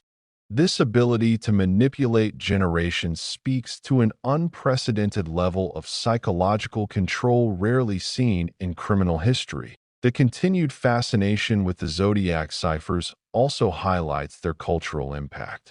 They inspired countless books, documentaries, podcasts, and online communities dedicated to decoding, theorizing, and preserving his legacy. The ciphers became more than messages. They became symbols of the enigma itself, representing a combination of fear, intellect, and mystery that captivated the public imagination. Even in modern times, when computational power and collaborative efforts have advanced the ability to solve complex codes, the Zodiac's unsolved and solved messages remain central to discussions of criminal ingenuity and the psychology of fear. Importantly, the ciphers reinforce the duality of the Zodiac's identity. He was both a murderer and a manipulator, a man who wielded violence with precision and intellect with cunning. He understood that his physical crimes were terrifying, but he also grasped that the psychological and symbolic impact could be far greater. By sending ciphers, he extended his control beyond the immediate moment, embedding himself in the minds of victims, law enforcement, and the public. The codes were not only a testament to his intelligence, but a reminder that the Zodiac's influence could not be confined to geography or time. It existed wherever his messages were read, discussed, or decoded. Ultimately, the ciphers exemplify the genius and terror of the Zodiac Killer. They demonstrate his ability to manipulate human psychology, exploit media, and embed his identity in the public consciousness. They reveal a man obsessed with control, recognition, and intellectual dominance, and they highlight the enduring nature of his legend. Even decades after his last confirmed communication, the ciphers continue to challenge, frighten, and fascinate, ensuring that the Zodiac Killer remains not just a historical figure, but a living enigma, haunting generations with the unanswered questions he left behind. Chapter 9: Patterns of Predation, Victims, and Methods. The Zodiac Killer's reign of terror was marked not only by his unpredictability, but also by a disturbing methodical approach that hints at an unsettling psychological blueprint. Unlike killers driven solely by rage or impulse, the Zodiac displayed a chilling combination of careful selection, premeditation, and adaptability. He chose his victims and locations with precision, demonstrating both opportunistic flexibility and a consistent pattern that offered rare glimpses into his psyche. To understand the Zodiac, one must study not just the murders themselves, but the deliberate orchestration behind them, the way he controlled events, and the way he manipulated both his victims and the broader public consciousness. The confirmed victims, David Faraday and Betty Lou Jensen at Lake Herman Road in December 1968, Darlene Ferrin and Michael Mageau at Blue Rock Springs in July 1969, Brian Hartnell and Cecilia Shepard at Lake Berryessa in September 1969, and cab driver Paul Stein in San Francisco in October 1969, reflect a disturbing yet calculated range of targets. Most were young couples in isolated areas, vulnerable and alone, reflecting a pattern that combined opportunity with a specific psychological thrill. By attacking at lovers' lanes or during quiet nighttime hours, the Zodiac minimized interference, maximizing both control and risk. Yet, his methods were adaptable. He was not confined to one weapon, one tactic, or one environment. Guns, knives, and possibly staged scenarios were all tools in his arsenal, demonstrating an intelligence and premeditation rare among serial killers. The Lake Herman Road murders, widely considered the Zodiac's first known killing spree, illustrate the early contours of his predatory logic. Faraday and Jensen, aged 17 and 16, were shot at close range while parked in a secluded area.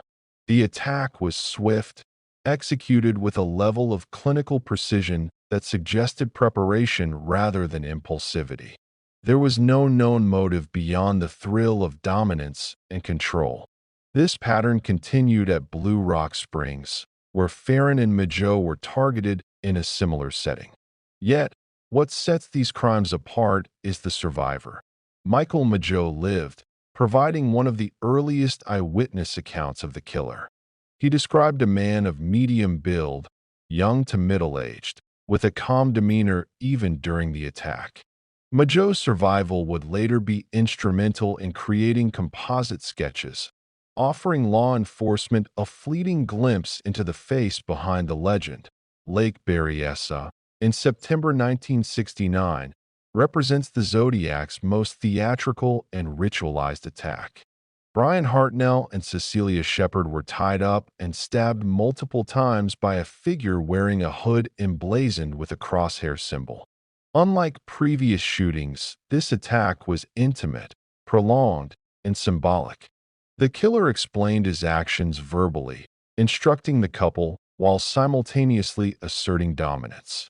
He carved the crosshair into the victim's clothing and used this ritualistic symbolism to further amplify the terror. This attack suggests a man increasingly obsessed with the drama of the crime, extending his influence beyond mere physical harm into psychological torment. The hooded figure, symbolic gestures, and methodical instructions reveal a killer cultivating a narrative of himself as both omnipotent and theatrical, a predator who thrived on fear, control, and infamy. Paul Stein's murder in October 1969 diverged from the outdoor attacks, highlighting the Zodiac's adaptability. By targeting a San Francisco cab driver in an urban environment, the killer demonstrated his capacity to strike outside the secluded zones that had previously defined his crimes. Stein was killed in the back of his cab, shot at close range, yet the attack displayed the same meticulous control as the earlier crimes.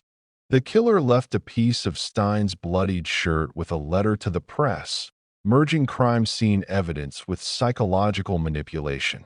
This act exemplifies the duality of his methods. He was capable of extreme violence, yet equally attentive to the symbolic resonance of his actions, ensuring each murder became both a real and a mediated spectacle. The selection of victims across different scenarios also provides insight into the Zodiac's psychological profile.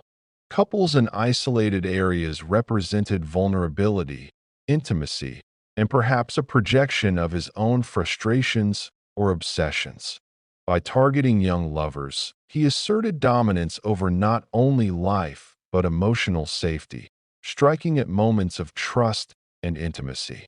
In the case of Paul Stein, the choice of a lone adult in an urban setting suggests opportunistic flexibility, but also an evolving confidence, demonstrating that he could assert control over both secluded and public spaces. Across all these attacks, the common denominator was the killer's desire to maintain authority, to dominate the scene, and to create lasting terror both for direct victims and the larger community. Witness accounts, though limited, help illuminate the methods he employed. Descriptions of his calm demeanor, measured movements, and ability to manage panic suggest a man highly conscious of his impact. Brian Hartnell, Michael Mageau, and Kathleen Johns described interactions in which the killer demonstrated not only physical control, but psychological influence, orchestrating the situation to heighten fear while minimizing immediate risk to himself. His communication during these encounters reveals a manipulative intelligence, one that understood human behavior and exploited it with precision. It was this combination of calculated violence and psychological insight that made him particularly difficult to apprehend. The killer's adaptability extended beyond method to timing. He operated primarily at night, but there was no rigid schedule, no predictable pattern of days or weeks. Some attacks occurred on weekends, others on weekdays, suggesting a strategy that prioritized opportunity, victim vulnerability, and escape routes over routine. This unpredictability compounded law enforcement challenges, making it nearly impossible to anticipate his next move. The timing, combined with his varied choice of weapon and location, reflects a high degree of criminal sophistication, indicating forethought and planning rather than impulsive aggression. Beyond the mechanics of the crimes, the Zodiac's psychological pattern emerges as one of escalating boldness. Initial shootings were quick, distant, and relatively impersonal. Later attacks, such as Lake Berryessa, incorporated prolonged engagement, ritualistic symbolism, and direct communication with the victims. This progression suggests a killer increasingly obsessed with control, recognition, and the performative aspect of murder. It also underscores a critical dynamic. The Zodiac's actions were as much about his self-image and identity as they were about violence itself. Each murder was a performance, a demonstration of skill, intelligence, and dominance. The interplay between method, victim selection, and psychological intent illustrates a predatory calculus rarely seen in serial criminals. The Zodiac Killer was meticulous, calculating, and adaptive, employing both strategy and improvisation. He sought not merely to kill but to control, manipulate, and leave a lasting impression on both his immediate victims and the broader public.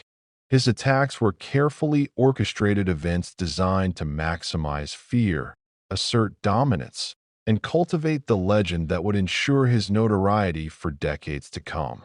As the Zodiac Killer's crimes unfolded, law enforcement, psychologists, and criminologists began to piece together a profile that revealed both the sophistication and the disturbing pathology behind his actions. Beyond the immediate brutality of his murders, the Zodiac demonstrated a rare ability to plan, adapt, and psychologically manipulate his victims, creating a pattern that revealed both intelligence and obsession.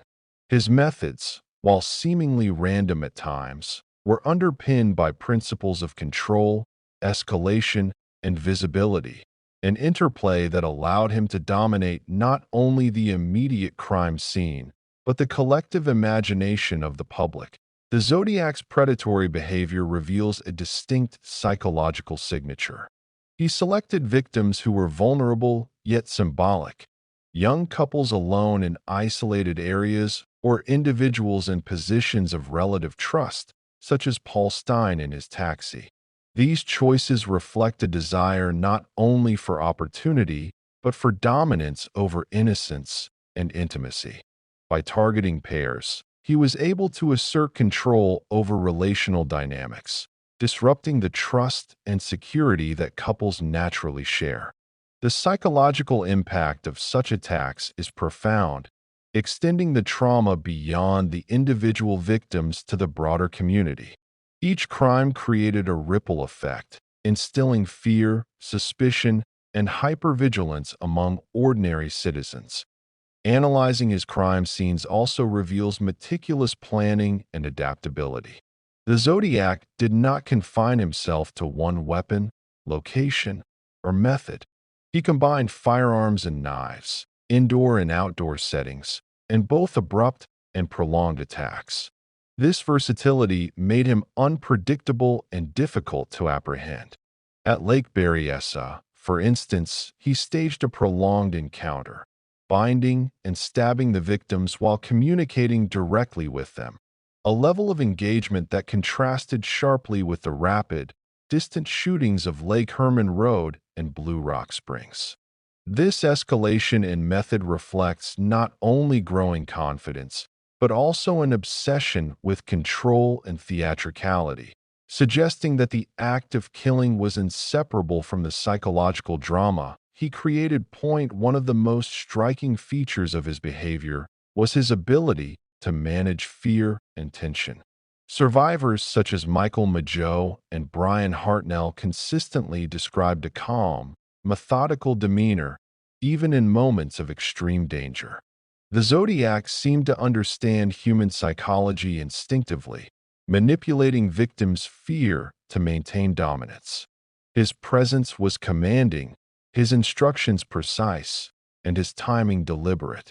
By controlling both the environment and the emotional state of his victims, he elevated murder from mere violence to a form of psychological theater, a stage on which he asserted his intellect, control, and sense of superiority. The psychological analysis of the Zodiac also suggests a compulsion for attention and recognition. Each crime was accompanied by letters, ciphers, or symbolic gestures designed to communicate his identity to the public and authorities. These communications were not mere afterthoughts. They were integral to his pattern of predation. The act of killing was entwined with performance. Letters and ciphers became instruments to reinforce his perceived omnipotence, allowing him to manipulate fear and fascination on a scale far beyond the immediate crime scene. By combining physical violence with psychological manipulation, the Zodiac expanded the impact of his crimes, creating a pervasive atmosphere of terror throughout the Bay Area. Profiling efforts sought to understand both the man and the mind behind these patterns. Investigators analyzed witness accounts, crime scene evidence, and communications to construct a behavioral portrait. The Zodiac appeared to be highly intelligent, socially aware, and meticulous in planning. He likely had a deep understanding of the media and public perception, exploiting both to maintain attention and control. Yet he was also impulsive in certain respects, leaving evidence behind, exposing himself to detection, and committing acts that suggested thrill-seeking and compulsion. This combination of calculation and impulsivity made him particularly elusive, a criminal whose mind could not be easily predicted or contained. The survivor accounts provided critical insight into his psychological traits. Michael Mageau's ability to describe the assailant's physical appearance and demeanor allowed law enforcement to construct sketches, while Brian Hartnell's testimony illuminated the killer's methodical approach to victim control and communication. Their narratives reveal a man who was both socially competent enough to interact convincingly with strangers and psychopathically detached, capable of extreme violence without hesitation. This duality, charming yet lethal, calculated yet impulsive, is characteristic of the most dangerous predatory personalities, reinforcing the challenge faced by authorities attempting to apprehend him. The Zodiac's methods also reveal a meticulous understanding of risk and opportunity. He operated primarily at night, targeted secluded locations, and sometimes waited for situations that maximize control while minimizing interference. Yet he was willing to strike in public areas, as in the murder of Paul Stein, demonstrating adaptability and confidence. This strategic variation ensured that law enforcement could not predict his movements reliably, heightening public fear and perpetuating his mystique. His ability to oscillate between extreme stealth and daring visibility amplified the psychological impact of his crimes. The broader social consequences of the Zodiac's methods were profound. Communities altered their behaviors, parents imposed curfews, and young couples avoided public intimacy in ways that reflected pervasive fear. The killer's influence extended far beyond his immediate victims, shaping social norms and public consciousness in real time. The psychological manipulation embedded in his crimes created a ripple effect, demonstrating that the Zodiac's control was as much about perception as it was about action. His methods ensured that fear became a public, shared experience, a collective consciousness shaped by terror and fascination. Ultimately, the Zodiac Killer's patterns of predation illustrate a criminal mind both meticulous and theatrical.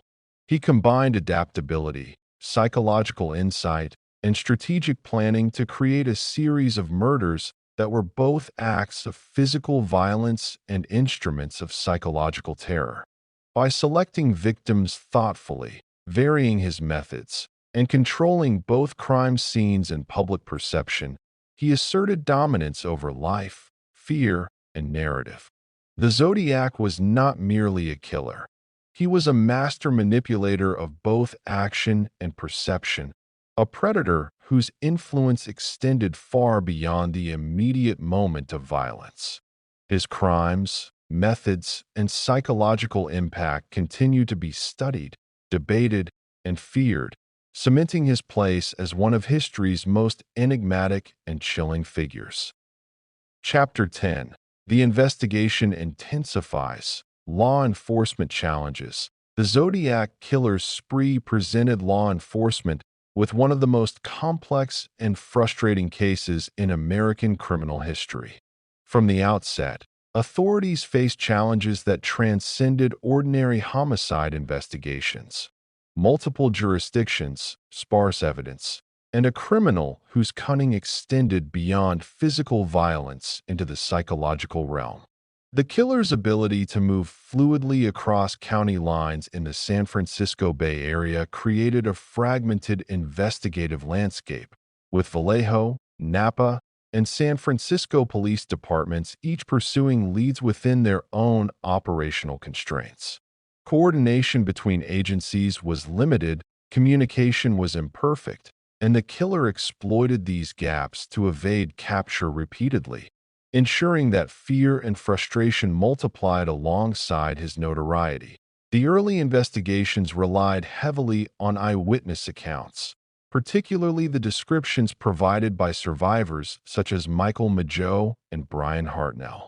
Mageau's testimony following the Blue Rock Springs attack allowed police to create the first composite sketches of the Zodiac, capturing aspects of his physical appearance and demeanor.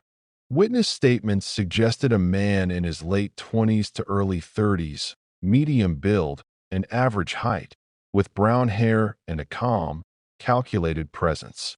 However, discrepancies in accounts and the fleeting nature of his appearances complicated efforts to pinpoint a definitive suspect. In some cases, the Zodiac's ability to remain calm under pressure meant that witnesses could only offer limited behavioral insights, making it difficult for investigators to construct a comprehensive profile. Physical evidence was scarce, and forensic technology at the time was limited. Crime scene analysis at Lake Herman Road, Blue Rock Springs, Lake Berryessa, and the cab murder of Paul Stein produced few fingerprints or tangible clues.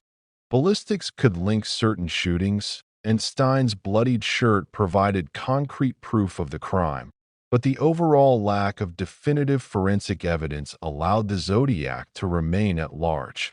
Unlike modern investigations that can rely on DNA and digital footprints, the late 1960s and early 1970s forced police to work with minimal tools, relying heavily on witness statements, handwriting analysis, and emerging behavioral profiling techniques.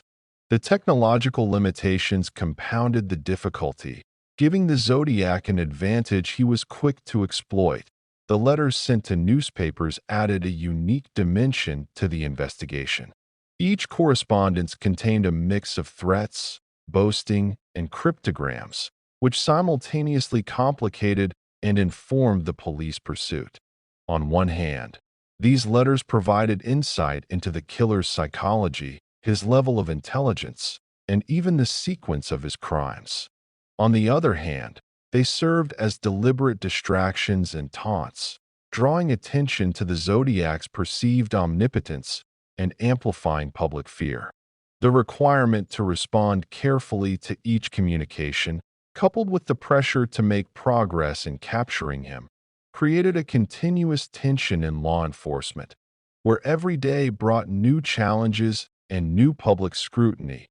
Interagency coordination was a central obstacle in the investigation. The killer's mobility across Vallejo, Napa, and San Francisco required multiple police departments to share information, but communication systems in place at the time were limited. Suspects identified in one jurisdiction might not be flagged in another, leading to delays and missed opportunities. Investigators attempted to combine resources and establish joint task forces, but bureaucratic hurdles, differing protocols, and the lack of centralized databases often hampered the effort. The Zodiac exploited this fragmented structure, operating in a way that minimized his risk while maximizing the psychological effect of his crimes on a wide area. The media played a dual role in shaping both public perception and investigative priorities. Newspapers, under pressure from both law enforcement and the killer himself, published letters and cryptograms in full. Each publication reached thousands of readers, generating tips, sightings, and leads, but also heightening fear and panic. The constant scrutiny created an environment in which officers were not only hunting a killer, but performing under intense public and media pressure. The Zodiac understood this dynamic intuitively, using letters, symbols, and cryptograms to manipulate public perception, often sending messages that mocked police capabilities or threatened further violence if his instructions were not followed. Handwriting analysis emerged as a critical component of the investigation. Forensic experts compared letters, envelopes, and cryptograms, attempting to identify unique characteristics that could narrow down potential suspects. While certain consistencies in lettering, punctuation, and style were observed, the analysis rarely led to definitive identification. The Zodiac's skill in controlling the presentation of his writing, balancing legibility with cryptic elements, demonstrated his intelligence and understanding of forensic limitations. Each letter was both a communication and a tool, designed to project confidence while concealing his identity. Behavioral profiling was in its infancy during the Zodiac investigation. Psychologists and detectives sought to construct a profile based on his known behaviors, letters, and methods. They inferred a man of above-average intelligence, socially adept, possibly familiar with law enforcement procedures, and capable of extreme manipulation. The profile suggested someone who derived psychological satisfaction not only from killing, but from evading capture and controlling public perception. While these insights helped shape investigative strategies, the Zodiac's unpredictability and adaptability ensured that the profile was only partially effective, leaving authorities perpetually one step behind. Survivor accounts became vital sources of information. Michael Mageau's detailed descriptions of the attacker, from physical features to the demeanor exhibited during the Blue Rock Springs attack, were crucial in producing sketches that circulated widely. Brian Hartnell's recollections of Lake Berryessa added depth to understanding the Zodiac's methods of controlling victims, demonstrating both calculation and theatricality. These accounts helped law enforcement understand the level of danger posed by the killer, but they also revealed the limitations inherent in relying on human memory under extreme duress. The accuracy of sketches and descriptions varied, and the Zodiac's appearance may have been intentionally altered during attacks, further complicating efforts to apprehend him. Another investigative tool was witness canvassing in areas where the Zodiac had operated. Police spoke with residents, local business owners, and passers-by, seeking any potential leads or suspicious activity. Reports varied widely in quality and reliability, and many tips led to dead ends. Some were credible sightings, while others were the result of heightened public anxiety and misidentification. The sheer volume of information created both opportunity and confusion, requiring painstaking analysis to separate useful data from noise. Ultimately, the investigation faced the formidable challenge of balancing immediacy and strategy. Police were under constant pressure to capture a killer who had already struck multiple times, yet the need for careful, methodical work was paramount to avoid missteps. Every new letter, cryptogram, or sighting intensified both the urgency and the complexity of the hunt. The Zodiac Killer's combination of mobility, intelligence, and psychological manipulation created a scenario in which law enforcement was simultaneously reactive and proactive, operating in a landscape dominated by uncertainty, fear, and relentless public scrutiny. As the Zodiac Killer's reign of terror continued, law enforcement agencies increasingly recognized the need for coordinated, specialized efforts. Task forces were formed, comprising officers from Vallejo, Napa, and San Francisco police departments. But even with combined resources, investigators faced enormous obstacles. The decentralized nature of the jurisdictions allowed the killer to exploit gaps in communication and operational procedures. Tips from the public were overwhelming, ranging from promising leads to outright fabrications, forcing officers to painstakingly sift through mountains of information.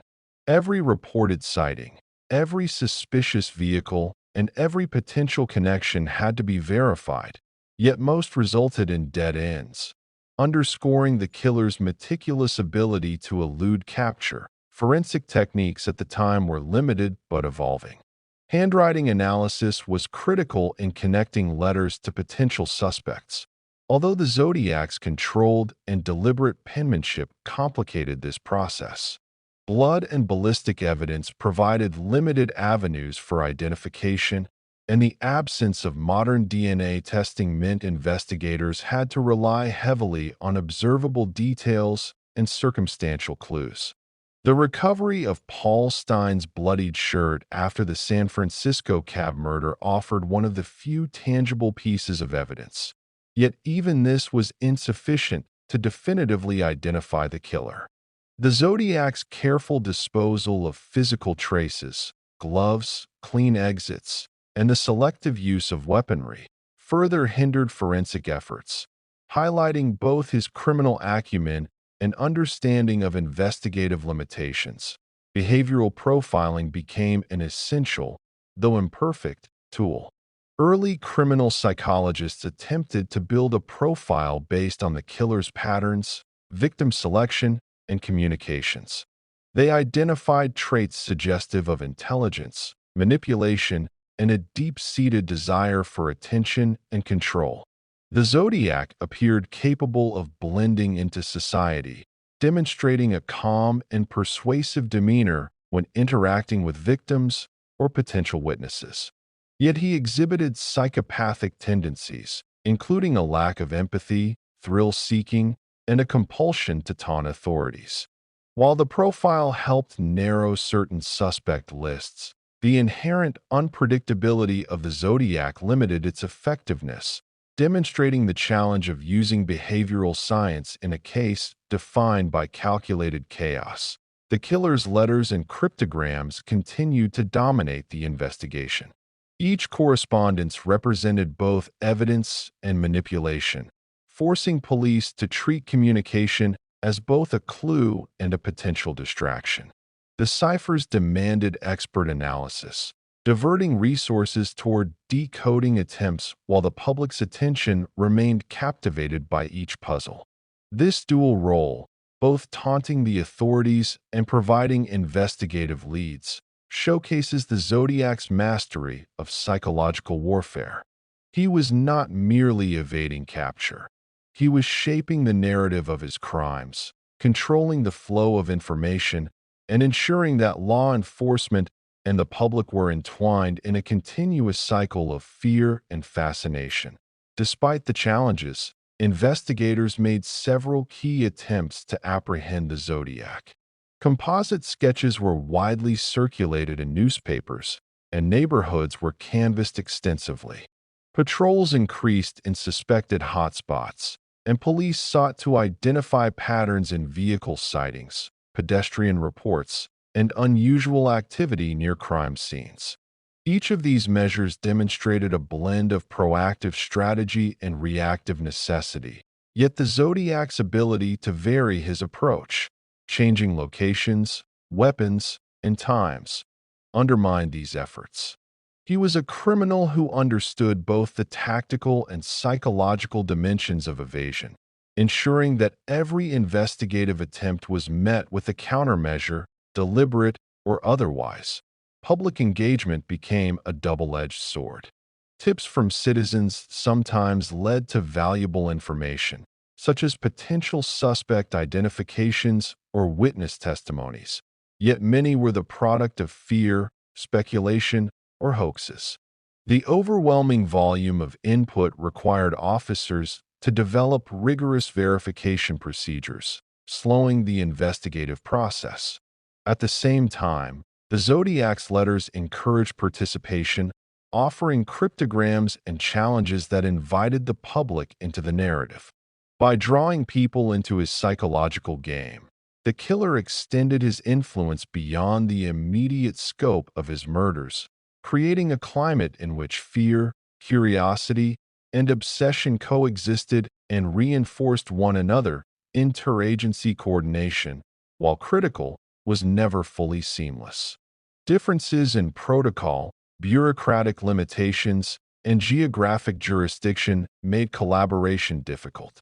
Suspects identified in Vallejo might not be communicated promptly to San Francisco authorities, and investigative priorities often differed between departments. Task forces attempted to centralize information, creating joint databases and coordinated patrols, yet technological and procedural limitations of the era constrained effectiveness.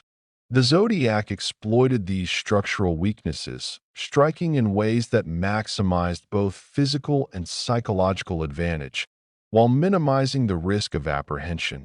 Critical investigative breakthroughs were often limited to minor successes. Handwriting comparisons occasionally narrowed suspect pools, witness accounts informed composite sketches, and forensic analysis provided partial evidence linking crimes. Yet no single lead proved sufficient to identify the Zodiac definitively. Every opportunity seemed to slip away, either due to lack of corroborating evidence, the killer's mobility, or his ability to manipulate both crime scenes and public perception.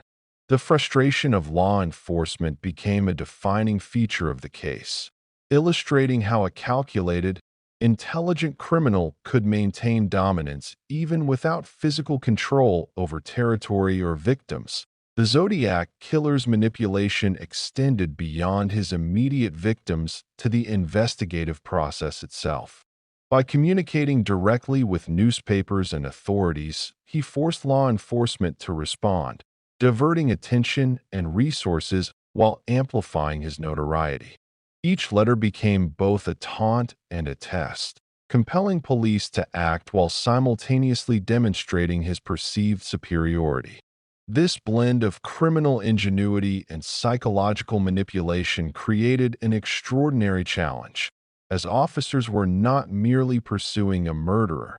They were contending with a predator who understood the interplay between fear, media, and public perception. In conclusion, the investigative phase of the Zodiac case highlights the complexities of pursuing a highly intelligent and adaptive killer within a fragmented system of law enforcement. The combination of limited forensic technology, interagency challenges, public pressure, and the Zodiac's psychological manipulation ensured that the pursuit was a prolonged and frustrating ordeal. Despite the best efforts of police officers, behavioral analysts, and forensic experts, the Zodiac's ability to evade capture reinforced his legend, establishing him as one of the most enigmatic and elusive figures in criminal history. His actions created a template of terror, intellect, and manipulation that continues to fascinate and horrify investigators and the public alike, decades after his last confirmed act of violence. Chapter 11. Master of Media Manipulation. The Zodiac Killer's relationship with the media was as calculated and deliberate as his physical crimes. While the murders themselves struck terror into the San Francisco Bay Area, it was his interactions with newspapers, letters, and cryptograms that transformed him into a legend, ensuring that fear, fascination, and obsession extended far beyond the immediate victims. The killer understood, perhaps instinctively, that controlling the narrative could amplify terror, solidify notoriety, and manipulate both the public and law enforcement. In essence, he did not simply commit crimes. He orchestrated a performance, using the media as both amplifier and instrument of psychological domination. The first significant media manipulation occurred with the 408-character cipher sent to 3 local newspapers in July 1969: the San Francisco Chronicle, the Vallejo Times-Herald, and the San Francisco Examiner. The letters were accompanied by the expectation that they be published in full, a demand that created tension between newspapers and law enforcement. Editors faced a delicate dilemma. Complying risked giving the killer the attention he craved, while refusal could provoke further violence. By inserting himself directly into the public discourse, the Zodiac forced newspapers to act as intermediaries, effectively extending his reach and reinforcing his perceived omnipotence.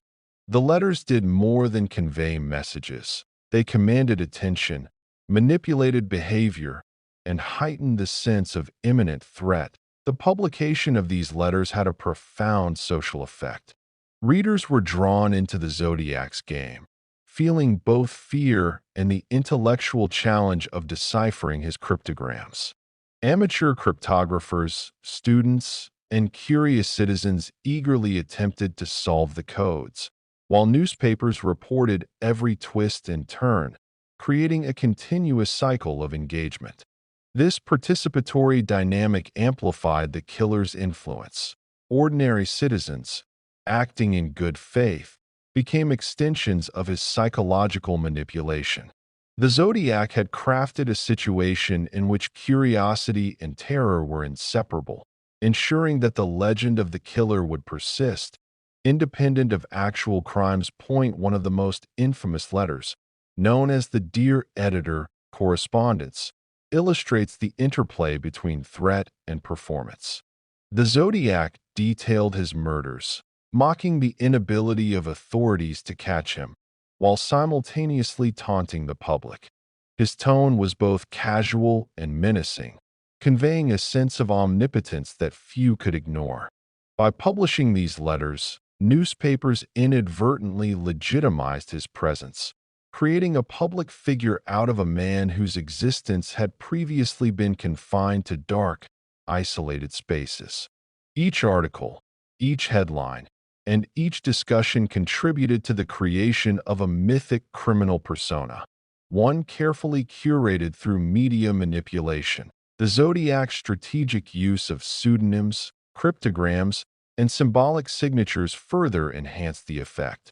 By signing letters with a crosshair symbol, he created a recognizable brand, an emblem that reinforced identity and continuity across crimes and correspondence. The symbol appeared on letters, on the hood used during the Lake Berryessa attack, and in communications with newspapers, providing a consistent thread that connected disparate events into a coherent, terrifying narrative. This consistency in symbolism, combined with unpredictability in actions, amplified his mystique.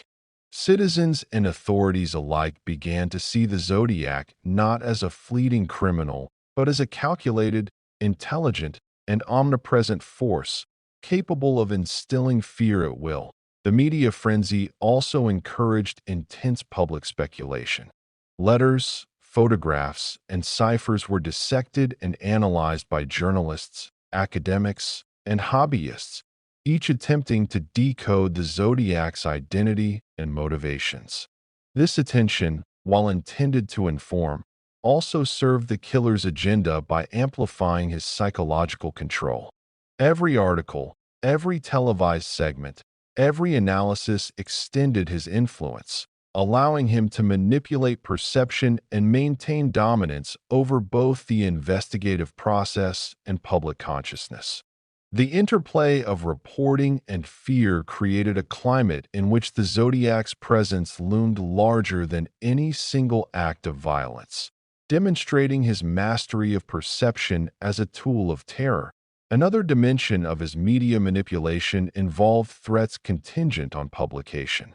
The Zodiac demanded that letters and ciphers be printed exactly as instructed, and in some cases, he threatened further killings if newspapers failed to comply.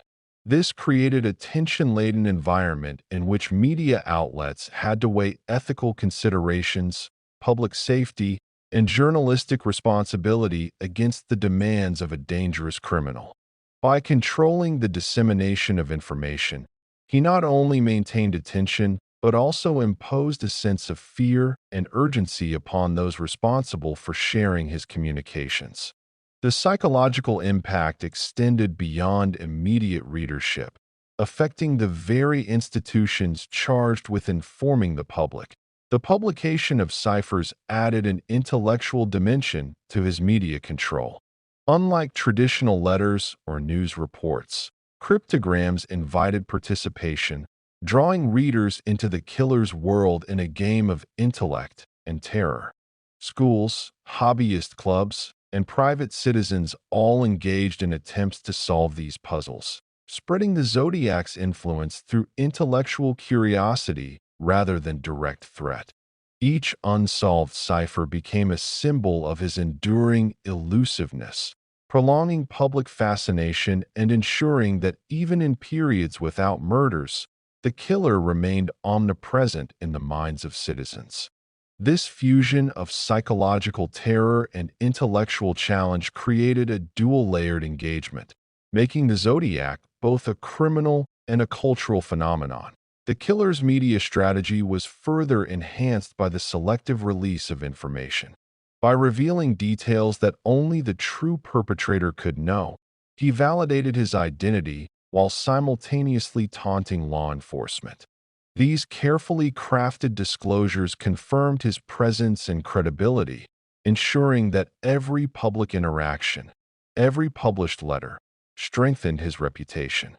Even when authorities attempted to withhold or restrict information, the Zodiac adapted, sending new communications that forced attention and reinforced the sense of a pervasive, uncatchable presence. In addition, the media's role in amplifying fear had profound social effects. Parents restricted the movements of children, young couples avoided isolated areas, and ordinary citizens became hyper-aware of their surroundings. Newspapers, by reporting on the killer's letters, ciphers, and confirmed murders, inadvertently facilitated the extension of his psychological reach. The Zodiac's genius lay in understanding this dynamic. fear could be magnified beyond immediate acts of violence through narrative control, symbolism, and media manipulation.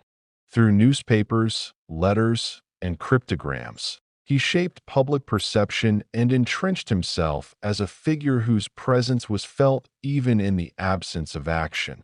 Ultimately, the Zodiac's interactions with the media demonstrate a criminal mind attuned to both perception and consequence. By leveraging newspapers, letters, and cryptograms, he expanded the impact of his crimes from physical acts to a pervasive psychological phenomenon. He controlled narrative, instilled fear, and created intellectual challenges that ensured his legacy would endure long after his last confirmed killing. The San Francisco Bay Area did not simply experience a series of murders. It became the stage for a complex interplay of crime, media, and psychology, a carefully orchestrated drama in which the Zodiac held both the script and the audience. The Zodiac Killer's ability to manipulate media extended far beyond letters and ciphers. It shaped the very psyche of San Francisco and its surrounding communities. As news of his crimes and communications spread, the city became enveloped in an atmosphere of unease, paranoia, and heightened vigilance. People altered routines, avoided familiar routes, and refrained from nighttime social activities. Couples hesitated to visit secluded areas, parents restricted the movements of teenagers, and entire neighborhoods were gripped by fear. This pervasive anxiety was precisely the result the Zodiac desired. He understood that terror could multiply without a single additional act of violence, as long as his image remained omnipresent in the public consciousness. The publication of his letters and cryptograms ensured that the Zodiac's persona was not merely an abstract threat. It became an omnipresent entity, woven into the social fabric. Each newspaper article, each television segment, each radio broadcast served as an extension of his influence. While police worked tirelessly to track him, the killer was simultaneously orchestrating a social phenomenon, a psychological web in which fear, curiosity, and fascination coexisted. People were compelled to read, analyze, and discuss him, ensuring that even those who were not direct targets were nevertheless participants in his narrative. His crimes became more than events. They became a pervasive cultural experience, shaping collective behavior and thought. Urban paranoia escalated as reports of suspicious individuals and vehicles poured into police departments. Residents scrutinized strangers, neighbors became watchful, and everyday routines were punctuated by anxiety. The killer's selective release of information amplified this fear. Revealing some details while withholding others allowed speculation to flourish, creating a climate where every shadow, every noise, every unfamiliar presence could be construed as a potential threat. This orchestration of uncertainty reflects a profound understanding of human psychology. By leaving gaps in knowledge, the Zodiac ensured that the public, and even law enforcement, remained constantly on edge, projecting threat where there might be none, and thereby magnifying the impact of his crimes. The legend of the Zodiac was further reinforced by the blend of mystery and intellect in his communications. Cryptograms invited the public into a game of intellect and observation, challenging them to solve puzzles that could only have been crafted by the killer himself. The complexity of these ciphers, combined with the often violent content of accompanying letters, created a dual engagement. Citizens were both participants in decoding challenges and witnesses to terror. This interplay deepened fascination, sustaining media attention even during periods when the killer was inactive. The Zodiac had created a narrative loop in which public engagement perpetuated the very fear he sought to instill. Local authorities, while aware of the media's role in amplifying fear, often relied on newspapers to communicate critical information and solicit public cooperation. Police recognized that tips, sightings, and information about potential suspects could be invaluable, but the volume of submissions was overwhelming. Many leads were false or based on misperceptions fueled by panic, yet some proved critical in narrowing investigative focus. This symbiotic relationship between media, public vigilance, and law enforcement illustrates the complexity of the Zodiac case. He forced an entire social and institutional ecosystem to operate under conditions he partially controlled. By understanding and exploiting this ecosystem, he became more than a criminal.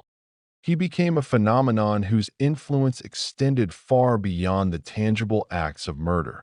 The evolving mythos of the Zodiac also affected the cultural landscape of San Francisco. Writers, journalists, and amateur sleuths were drawn into speculation, theorizing not only about his identity, but about his motivations, psychological profile, and possible next moves.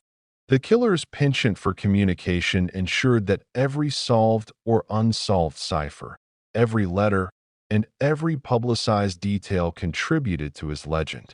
Urban folklore, rumor, and fear intertwined with facts, creating a narrative that blurred the line between reality and legend.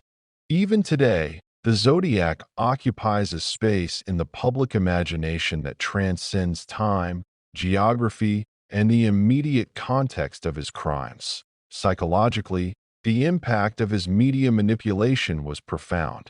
Citizens internalized a sense of vulnerability, aware that danger could strike at any moment, in any location, and under circumstances they might consider mundane or safe. This heightened state of awareness altered daily life, reshaping behaviors, interactions, and social patterns. The Zodiac had effectively weaponized information, turning knowledge and awareness into instruments of fear. By controlling what the public knew and when, he engineered an environment in which anxiety became constant and pervasive, reinforcing his aura of invincibility. The media also amplified law enforcement challenges. With the Zodiac's letters and ciphers published in full, investigative strategies became public knowledge, allowing the killer to adapt his methods and communications. This feedback loop further complicated efforts to apprehend him, as every move by authorities was potentially observable and exploitable. The Zodiac's awareness of this dynamic demonstrates his strategic intelligence. He was not only evading capture, but actively shaping the investigative landscape to prolong his freedom and enhance his notoriety. Moreover, the interplay between the media, public fear, and the killer's persona created a long-lasting cultural imprint. The Zodiac case became a template for understanding how criminals can manipulate attention, perception, and fear in sophisticated ways. His exploitation of newspapers and cryptograms shows a level of premeditated media strategy that few other serial killers have matched. This manipulation of information and narrative ensured that his presence persisted in collective memory, even during periods of inactivity, and continues to influence discussions of criminal psychology and media ethics today. Ultimately, the Zodiac Killer's mastery of media manipulation demonstrates a terrifying combination of intellect, foresight, and psychological insight. He extended the reach of his crimes beyond the physical acts of murder, embedding himself into the consciousness of a city and, ultimately, a nation. Through letters, ciphers, symbolic signatures, and selective communication, he controlled perception, fueled paranoia, and ensured that fear, fascination, and speculation endured long after his last confirmed act. San Francisco did not merely experience a string of murders. It became the stage for a complex psychological drama orchestrated by a man who understood that terror could be magnified not only by action, but by the careful cultivation of legend. Chapter 12. Letters of Terror, Taunts, Threats, and Public Hysteria. The Zodiac Killer's letters and cryptic messages were as central to his reign of terror as his physical acts of violence. Unlike many criminals whose influence ends at the scene of the crime, the Zodiac's impact extended far beyond, carried through written communication that blended threat, challenge, and psychological manipulation. These letters were not merely confessions or boasts. They were instruments of control, designed to instill fear, assert identity, and manipulate both law enforcement and the public. Each correspondence represented a carefully calculated escalation, a reinforcement of the killer's perceived omnipotence, and a tool to maintain attention long after the actual crimes had been committed. The earliest letters, arriving shortly after the Lake Herman Road and Blue Rock Springs attacks, introduced the Zodiac as a presence that could not be ignored. In these communications, he included cryptograms, taunts, and veiled threats, explicitly challenging authorities to identify him. The letters demanded publication in newspapers, an act that ensured mass attention and engagement. By forcing media compliance, he created a situation in which his identity, however pseudonymous, and his narrative dominated the public sphere.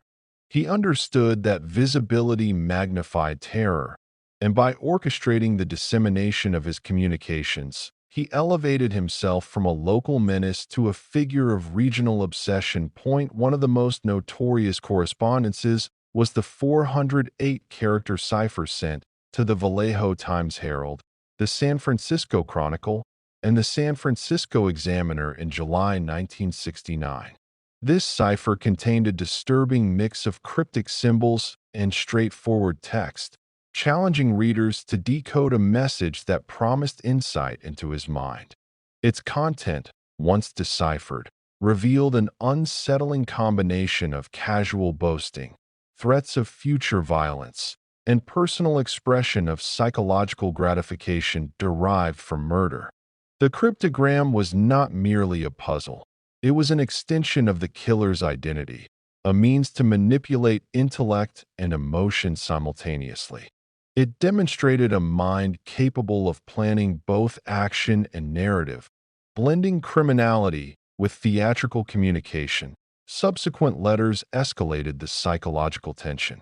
The Zodiac's correspondence often included specific threats, challenges, and explicit references to previous crimes, ensuring that each message resonated with both immediacy and continuity.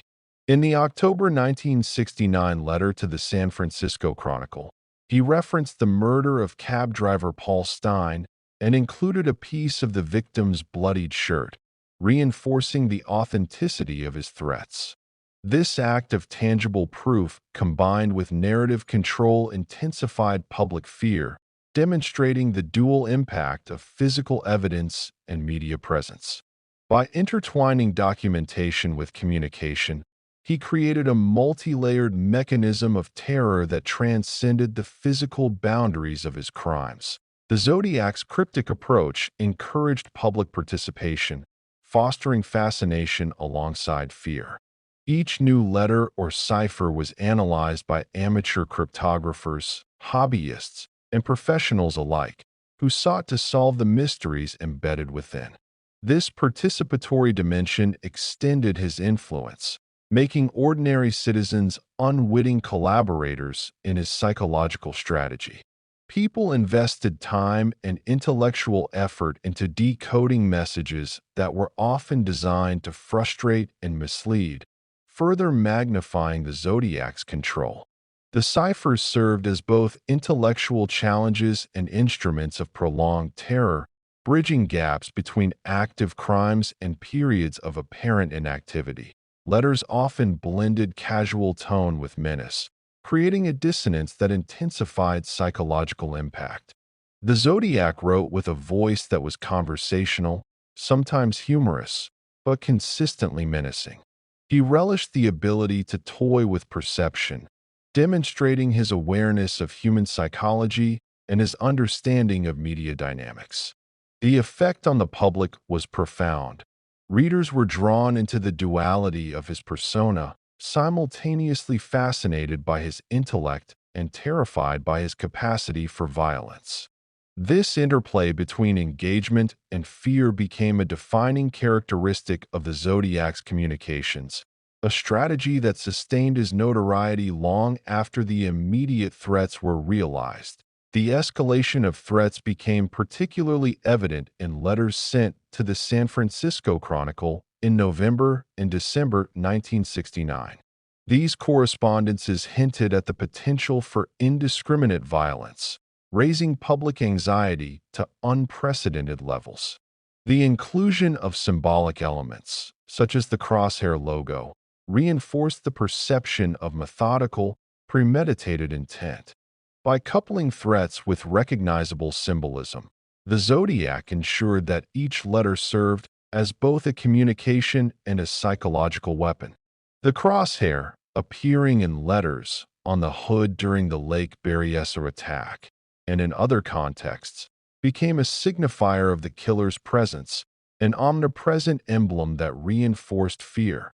Public hysteria was further amplified by the media's detailed reporting of each letter.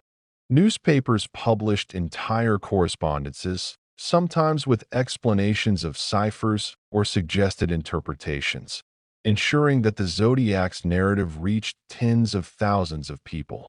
This amplification reinforced the psychological loop. Fear led to engagement, engagement led to publication, and publication extended fear.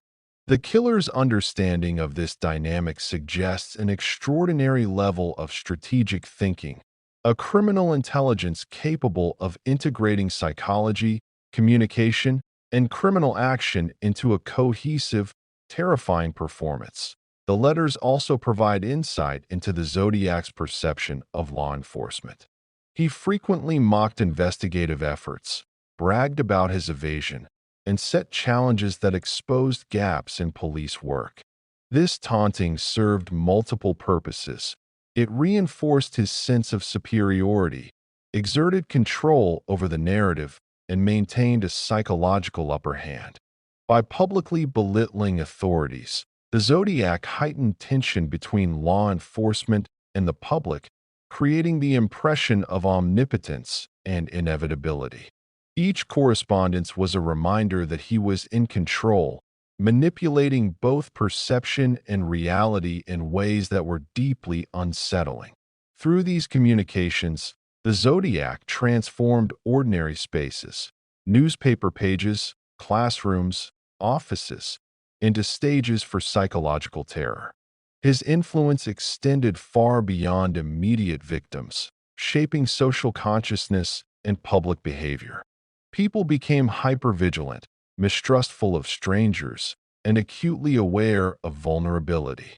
The killer's letters, cryptograms, and symbolic signatures became cultural touchstones, ensuring that fear and fascination persisted even in periods without new crimes. By blending communication, symbolism, and intellectual challenge, he sustained his presence across time and space, leaving an indelible mark on the community he terrorized. Ultimately, the Zodiac Killer's letters were far more than taunts. They were instruments of terror, psychological control, and cultural impact. By manipulating media, exploiting curiosity, and escalating threats, he ensured that the influence of his crimes extended far beyond physical acts of violence. These communications shaped public perception, guided investigative strategy, and embedded the Zodiac in collective consciousness. The letters exemplify a level of criminal intelligence and psychological sophistication that is rarely seen, demonstrating a capacity not only to commit violence, but to orchestrate enduring fear and fascination on an unprecedented scale. As the Zodiac Killer continued his campaign of written terror, law enforcement faced the extraordinary challenge of responding to threats that extended far beyond the immediate scope of murder. Each letter or cryptogram represented not only a potential clue, but also a psychological trap, forcing police to navigate a landscape in which communication itself became a weapon. The authorities were no longer dealing solely with crime scenes and forensic evidence. They were engaged in a battle for narrative control, trying to contain the fear, speculation, and mythos the Zodiac had engineered. Every letter sent to newspapers demanded strategic attention, balancing the need to prevent panic with the necessity of pursuing leads. One of the most profound challenges lay in the unpredictable timing and content of the Zodiac's communications. Letters appeared at irregular intervals, sometimes months apart, each carrying threats, boasting of previous murders, or challenging the public and law enforcement to decipher cryptograms. These correspondences disrupted routine police work, forcing investigators to prioritize response and analysis over conventional procedural investigation. The letters created a dual pressure. Officers had to both anticipate potential future crimes and verify the authenticity of each communication. This dynamic amplified tension within police departments and reinforced the killer's psychological dominance. The public response to the Zodiac's letters was a mix of fascination, fear, and obsessive engagement. Communities across the San Francisco Bay Area monitored media coverage and examined cryptograms, often sharing theories or attempting to solve puzzles. Amateur sleuths, cryptography enthusiasts, and even schoolchildren contributed to deciphering efforts, expanding the Zodiac's influence. While the public engagement provided occasional tips and insights for authorities, it also intensified anxiety, as citizens became deeply invested in the narrative of the killer's presence. The letters effectively transformed ordinary individuals into participants in a psychological drama they could neither control nor predict. Media outlets, understanding the public demand for information, played a critical role in the amplification of fear and legend. Newspapers meticulously printed letters in full, sometimes with annotations, explanations, or partial interpretations of ciphers. While intended to inform, this reporting inadvertently extended the Zodiac's reach, providing him with the publicity he sought. The interplay between media dissemination and public response created a feedback loop. Heightened attention encouraged further letters, and each letter reinforced media coverage. The Zodiac had mastered this loop, ensuring that his mythos continued to grow even in the absence of new murders. Investigators attempted to manage the psychological and operational complexity of the communications. Handwriting experts analyzed every letter, looking for clues in penmanship, spacing, punctuation, and stylistic idiosyncrasies.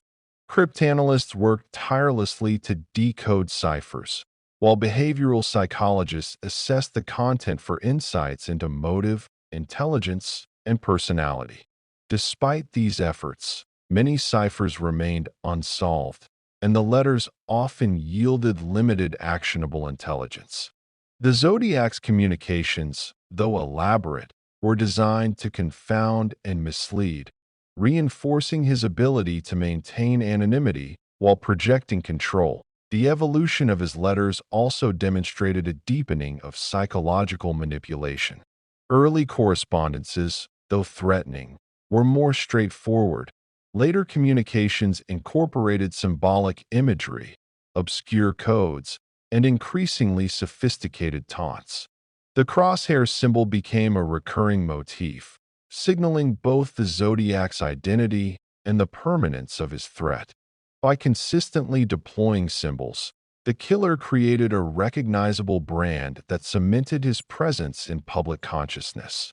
This strategic visual communication ensured that even when letters were not actively threatening, their symbolic power maintained tension and fear across communities. Public hysteria intensified as authorities struggled to respond effectively.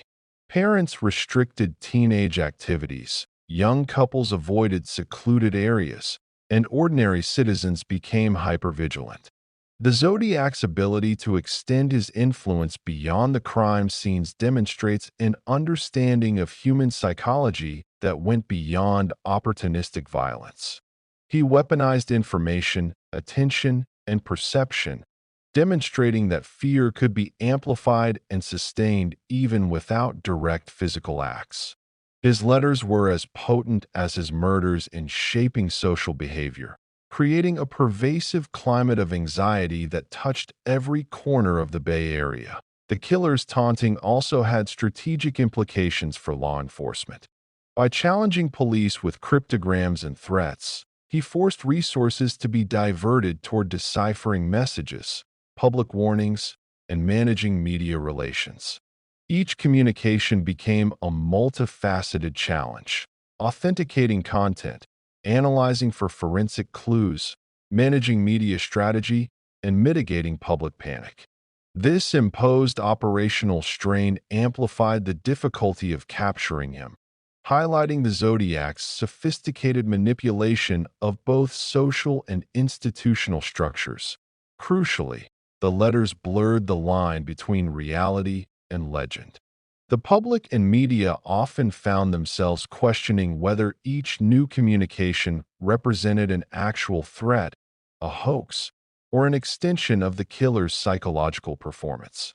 This ambiguity served the Zodiac's purpose perfectly. Fear became a tool in itself, as uncertainty heightened anxiety and reinforced his omnipresent persona. The mythos of the Zodiac Killer was not solely the product of his crimes. It was carefully cultivated through communication, perception management, and the social amplification of terror. Over time, the letters and cryptograms became a historical record of the killer's evolving psychology. Patterns in tone, complexity, and content offered glimpses into his personality, his intelligence, his obsession with control, his desire for notoriety, and his compulsion to dominate both narrative and perception. Each new communication extended the legend, ensuring that the Zodiac's presence remained vivid, haunting, and influential long after the immediate impact of any single murder. His letters transformed ordinary media, public curiosity, and investigative efforts into instruments of enduring fear and fascination. In essence, the Zodiac's correspondence represents a unique intersection of criminality, psychology, and media strategy. By blending threat, intellect, and performance, he created a paradigm in which fear, curiosity, and obsession were inseparable. The letters were not merely adjuncts to his crimes.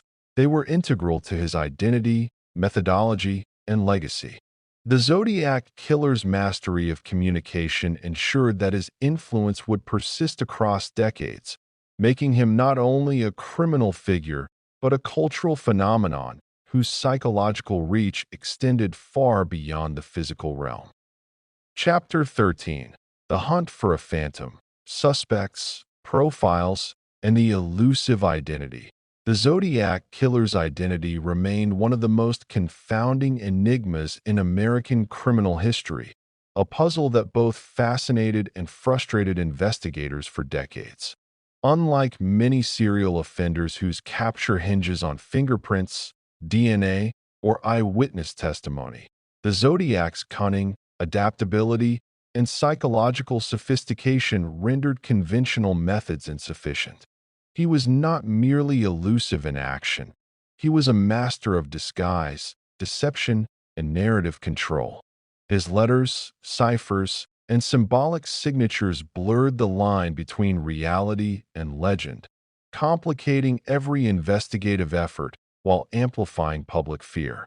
The search for his identity evolved into a complex interplay between profiling, witness accounts, forensic limitations, and emerging psychological theory. From the outset, law enforcement struggled to construct a coherent profile. Witnesses described a man of medium build, average height, and calm demeanor, yet physical descriptions were inconsistent and often incomplete. The Zodiac's careful control over his appearance and behavior during attacks allowed him to blend seamlessly into his environment, avoiding detection even under close scrutiny. In the attacks at Blue Rock Springs and Lake Berryessa, survivors were able to provide partial details, yet these were often insufficient to definitively identify him. The killer's presence was calculated, a deliberate orchestration designed to minimize observable evidence while maximizing psychological impact. Behavioral analysis became an essential tool in narrowing potential suspects. Criminal psychologists examined the Zodiac's choice of victims, his mobility across jurisdictions, and the nature of his letters and ciphers to infer traits, motives, and potential demographics. The profile suggested a man of above-average intelligence, socially competent, and capable of both charm and extreme violence. His ability to manipulate perception and control narrative implied familiarity with law enforcement procedures, or, at the very least, an intuitive understanding of how investigations unfold. The combination of intellect, cunning, and psychopathy positioned him as an exceptionally challenging adversary, one whose identity could not be revealed by conventional investigative methods alone. The geographic spread of the Zodiac's crimes further complicated the search for suspects. His attacks spanned Vallejo, Napa, and San Francisco, creating a multi-jurisdictional challenge. Investigators were forced to collaborate across departments, pooling resources and attempting to identify patterns in victim selection, timing, and methodology. Yet each jurisdiction operated under its own protocols, and communication was imperfect. The killer's ability to exploit these gaps ensured that law enforcement was perpetually on the back foot, reacting to attacks while attempting to anticipate future actions. Geographic profiling, analyzing crime locations to predict the killer's base of operations, emerged as a critical, though limited, strategy in understanding the elusive predator.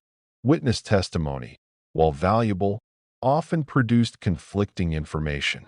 Michael Mageau and Brian Hartnell provided essential details of the attacks at Blue Rock Springs and Lake Berryessa, yet descriptions of physical features, clothing, and behavior varied under stress. The Zodiac's calm, deliberate demeanor during attacks often left survivors with incomplete or inconsistent recollections. This variability made it difficult to match composite sketches to real-world suspects, a challenge compounded by the time elapsed between attacks and the circulation of public sketches. Despite these difficulties, witness accounts remained a cornerstone of the investigative process, providing the only direct human interactions with the killer from which behavioral insights could be drawn. As investigative efforts expanded, numerous individuals were considered suspects, each subjected to varying degrees of scrutiny. Law enforcement examined known criminals, local residents with suspicious behaviors, and individuals who fit the behavioral profile developed by psychologists. Many were investigated thoroughly, subjected to questioning, and compared against witness sketches. In some cases, evidence was circumstantial, while in others, forensic testing was inconclusive due to technological limitations. Despite exhaustive efforts, no suspect could be definitively linked to the Zodiac, highlighting both the killer's intelligence and the investigative challenges of the era. Handwriting analysis became a central component of suspect evaluation. Each letter sent by the Zodiac provided unique characteristics in penmanship, spacing, and style, which analysts hoped could be matched to a potential perpetrator. Yet the killer's controlled writing, combined with variations across communications, made conclusive matches elusive. Handwriting experts could identify consistencies and anomalies, but the results often produced multiple potential matches, none of which led to the identification or capture of the Zodiac. This limitation reinforced the notion that his communications were as carefully crafted as his physical crimes, engineered to confound and manipulate. Psychological profiling also extended to motivations and compulsions.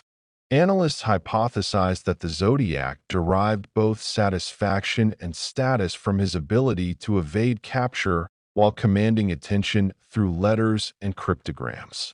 His selection of victims, young couples, solitary individuals, and public figures, demonstrated a blend of opportunism and symbolic intent.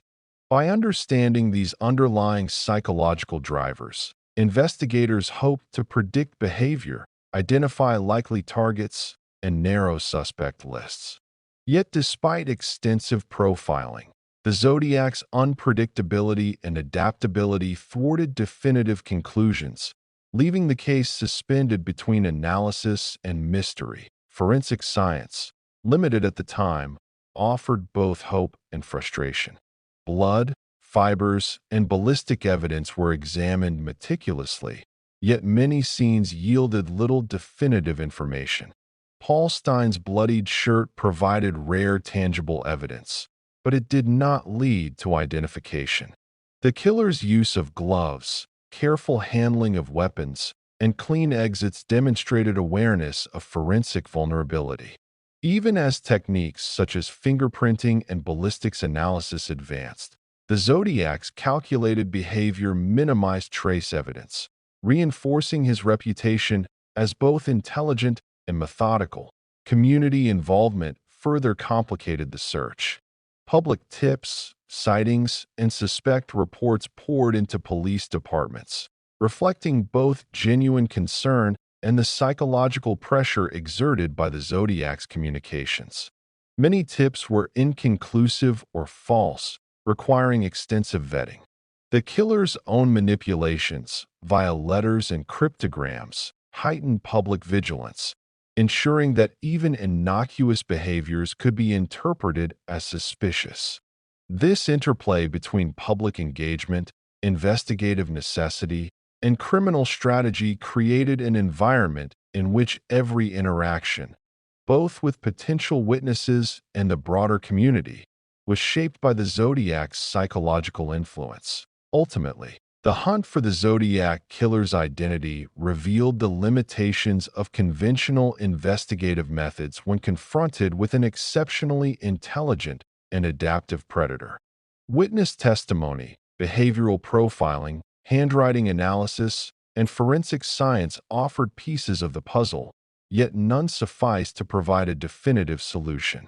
The killer's ability to blend intelligence, meticulous planning, and psychological manipulation created a figure both omnipresent and elusive, whose identity remained a phantom, haunting investigations for decades. The Zodiac's enduring mystery underscores the challenges of profiling, the complexities of multi-jurisdictional investigation, and the profound psychological impact of a criminal capable of shaping perception, behavior, and fear on a massive scale.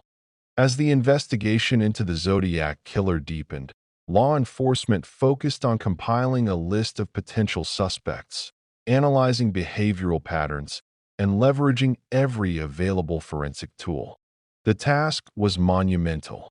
A man whose crimes spanned multiple jurisdictions, whose communications were cryptic and taunting, and whose identity remained entirely concealed. Despite decades of investigation, the Zodiac managed to elude capture, turning the search for him into a blend of detective work, psychological analysis, and investigative perseverance that would span generations. High-profile suspects emerged as investigators sought individuals whose backgrounds, behaviors, and circumstances could plausibly align with the Zodiac's pattern.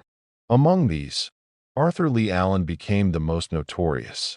Allen, a Vallejo resident with a documented fascination with cryptography and knives, had previously expressed violent tendencies and made statements that drew police attention. Investigators scrutinized his possessions, examined his handwriting, and even attempted to match physical characteristics to composite sketches. While circumstantial evidence made him a plausible candidate, definitive forensic proof was lacking.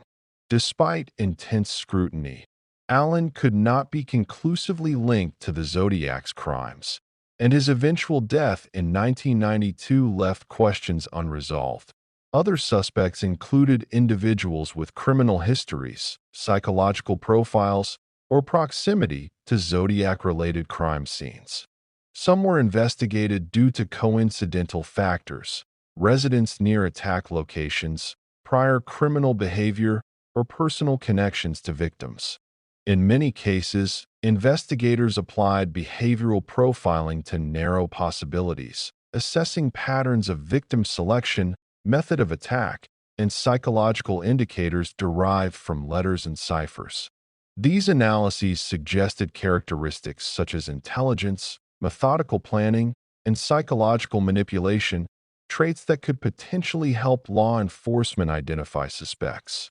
Yet, in nearly every case, tangible evidence remained insufficient. Forensic developments, while promising, were initially limited by technology of the era. Ballistics analysis connected some attacks by matching bullets or shell casings to weapons, but many crime scenes provided little physical evidence.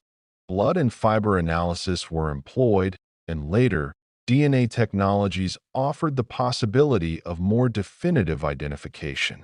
Some preserved items, such as Paul Stein's bloodstained shirt and letters containing envelopes or stamps, became potential sources for DNA profiling decades later. However, even with advancements, the Zodiac's meticulous care in avoiding contamination, leaving minimal trace, and using gloves and controlled exits limited the potential for breakthroughs. Investigators also faced the challenge of managing public pressure and media attention. The Zodiac's letters had created a climate in which suspicion, speculation, and fear were rampant. Every new tip or sighting had to be carefully vetted, requiring resources and expertise. Some reports led to false leads, hoaxes, or misidentifications, further complicating the investigation. The very success of the Zodiac's media manipulation, which had amplified public engagement and fear, created operational challenges for law enforcement, as every credible lead had to be weighed against a flood of misinformation. Behavioral profiling evolved over time, incorporating insights from emerging criminal psychology. Analysts considered the Zodiac's apparent intelligence, ability to plan attacks, and desire for notoriety. The consistency of his symbolism, choice of victims, and methodical execution suggested premeditation and psychological sophistication. Profilers attempted to anticipate potential behaviors, estimate age range, social background, and occupational tendencies, and identify psychological traits that could narrow suspect pools. While these methods provided theoretical guidance, they could not compensate for the lack of definitive forensic evidence or the killer's own adaptability. Several investigators and criminologists proposed theories about the Zodiac's psychological motivations. The combination of thrill-seeking, desire for control, and need for recognition appeared to drive both physical attacks and the extensive media correspondence. The ciphers and letters were more than communication. They were strategic psychological tools designed to manipulate fear, curiosity, and attention. Understanding these motives was essential not only to apprehension strategies, but also to predicting future behaviors.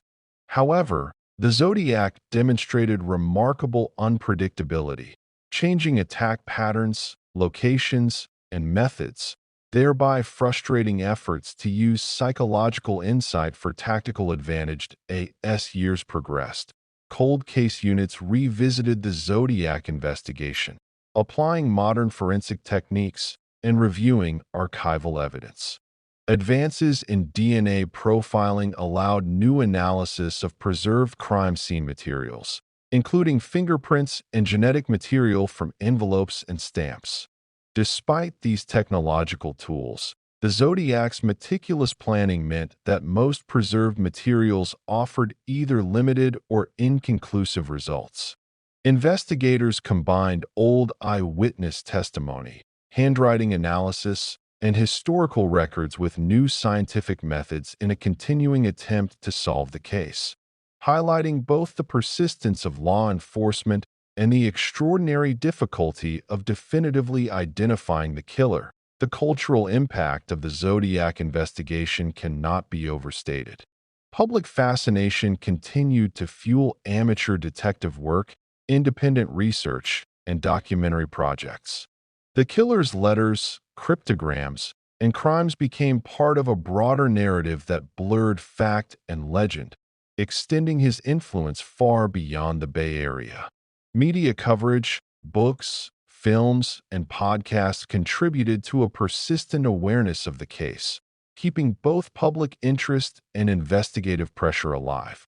In this sense, the Zodiac's identity remained elusive not only physically but also socially and culturally, as myth and speculation intertwined with tangible investigation. Despite the intense scrutiny and evolving forensic methods, the Zodiac Killer's true identity remains a mystery. The combination of intelligence, adaptability, and psychological manipulation allowed him to evade capture while ensuring his legacy endured. The pursuit of suspects, the application of behavioral profiling, and the integration of forensic science exemplify the challenges of confronting a highly intelligent, elusive criminal. Every lead, tip, and suspect represents a fragment of possibility, yet none have definitively solved the puzzle. The hunt itself became part of the story, illustrating the limits of investigation when faced with a criminal capable of manipulating perception, exploiting procedural gaps, and orchestrating both terror and legend. Ultimately, the search for the Zodiac Killer's identity highlights the extraordinary intersection of criminal behavior, psychology, and investigative strategy. From high-profile suspects to emerging forensic technologies, every effort underscores the sophistication of a killer who operated with both precision and theatricality. The unresolved nature of the case reinforces the enduring mystique of the Zodiac, a figure who not only committed acts of violence, but crafted a pervasive, multi-layered persona that continues to captivate, terrify, and challenge law enforcement, investigators, and the public decades after his last confirmed attack. Chapter 14: Shadows Beyond Confirmation. Unconfirmed attacks and evolving patterns. The Zodiac Killer's confirmed attacks, while horrifying, may have represented only a fraction of his true criminal activity. Over the decades, investigators, journalists, and amateur researchers have examined a series of unconfirmed cases that potentially fit the killer's evolving patterns. These incidents, spanning Northern California and beyond, share similarities in method, timing, and victim profile, yet definitive links have remained elusive. The uncertainty surrounding these events further complicates the narrative of the Zodiac Killer, creating a shadowy web of potential crimes that blurs the line between verified acts and speculative attribution. The possibility of additional victims arose early in the investigation, as authorities sought to determine whether the Zodiac had struck before 1968 or continued his attacks after his last confirmed murder in 1970. Cases predating the Blue Rock Springs assault, such as the 1966 killings of young couples in the Bay Area, were scrutinized for connections. Investigators examined ballistic evidence, locations, witness statements, and crime scene similarities, looking for patterns consistent with the Zodiac's methodology. While some incidents shared superficial similarities, isolated couples, outdoor settings, and nighttime assaults, conclusive forensic or behavioral evidence was lacking. The potential for misattribution highlighted both the desire to capture the scope of the killer's crimes and the limitations of investigative certainty. The 1970 attack on Brian Hartnell and Cecilia Shepard at Lake Berryessa exemplifies the evolution of the Zodiac's methods. Unlike earlier shootings, this incident involved close-range stabbing and a staged kidnapping-like scenario. The killer approached the couple with a complex plan, blindfolding, binding, and taunting them with premeditated threats. The methodical execution, combined with the crosshair symbol left at the scene, reinforced his pattern of psychological manipulation. Analysts suggested that these deviations were deliberate adaptations, perhaps designed to test new strategies, expand his repertoire, or escalate terror in response to public attention and law enforcement scrutiny. Such variations complicate efforts to link other attacks definitively, as subtle changes in methodology could either indicate different offenders or signal the Zodiac's evolving tactics. Beyond confirmed victims, law enforcement reviewed reports of assaults, disappearances, and murders across Northern California that shared elements consistent with Zodiac characteristics. The challenge lay in distinguishing coincidence from pattern. Many cases involved young couples, isolated locations, and evening encounters, yet the lack of definitive communication, forensic linkage, or symbolic markers made confirmation nearly impossible. Forensic limitations of the era, absence of DNA testing, incomplete crime scene documentation, and inconsistent interagency communication further hindered conclusive associations. These unconfirmed attacks remain a chilling reminder that the Zodiac's true extent may never be fully known, with the potential for undiscovered victims haunting both investigators and the public imagination. Media coverage played a dual role in this phenomenon. Newspapers often speculated on potential Zodiac-related crimes, attempting to inform while also engaging public curiosity. Each new report prompted both fear and analytical effort, with citizens and amateur sleuths attempting to identify patterns or provide tips. While this engagement occasionally provided leads, it also amplified misinformation and uncertainty, blurring the boundary between verified and speculative cases. The Zodiac's prior mastery of media manipulation ensured that these reports, regardless of veracity, contributed to the aura of fear and omnipresence that defined his public persona. Psychological analysis of potential unconfirmed attacks offered insights into the killer's evolving motives. The consistent targeting of couples suggests a combination of thrill-seeking, control, and symbolic aggression. Close proximity assaults, such as those involving knives or intimate threats, indicate a desire for dominance and a heightened need for personal interaction with victims. These behavioral patterns provided investigators with potential frameworks for linking incidents, yet each case required careful scrutiny to avoid misattribution. Analysts recognized that the Zodiac's intelligence and adaptability made him capable of altering patterns deliberately, further complicating attempts to map his actions across space and time. In reviewing unconfirmed attacks, authorities considered geographic mobility, timing, and victim selection. Many incidents clustered around Northern California, within a radius that included Vallejo, Napa, and the San Francisco Bay Area. The apparent mobility suggests familiarity with local terrain, the ability to plan attacks with minimal risk of detection, and strategic selection of isolated locations. Temporal analysis revealed periods of heightened activity, punctuated by intervals that could represent cooling-off periods, relocation, or deliberate evasion of law enforcement. These temporal and geographic patterns informed both investigative strategy and psychological profiling, helping to construct potential scenarios for predicting future actions or identifying suspects. Unconfirmed incidents also underscored the killer's ability to blend into society. Reports of suspicious vehicles, strange individuals, or fleeting encounters with potential victims were often inconclusive, reflecting the difficulty of distinguishing genuine threats from ordinary activity. The Zodiac's careful planning, calm demeanor, and ability to remain unnoticed during assaults made eyewitness accounts inherently unreliable, complicating attempts to connect him to additional crimes. Each unconfirmed case demanded meticulous evaluation, balancing witness testimony, forensic evidence, and behavioral consistency against the inherent uncertainties of human perception. The role of symbolic communication extended beyond confirmed attacks. In several unverified incidents, letters, ciphers, or messages were received that bore hallmarks of the Zodiac style.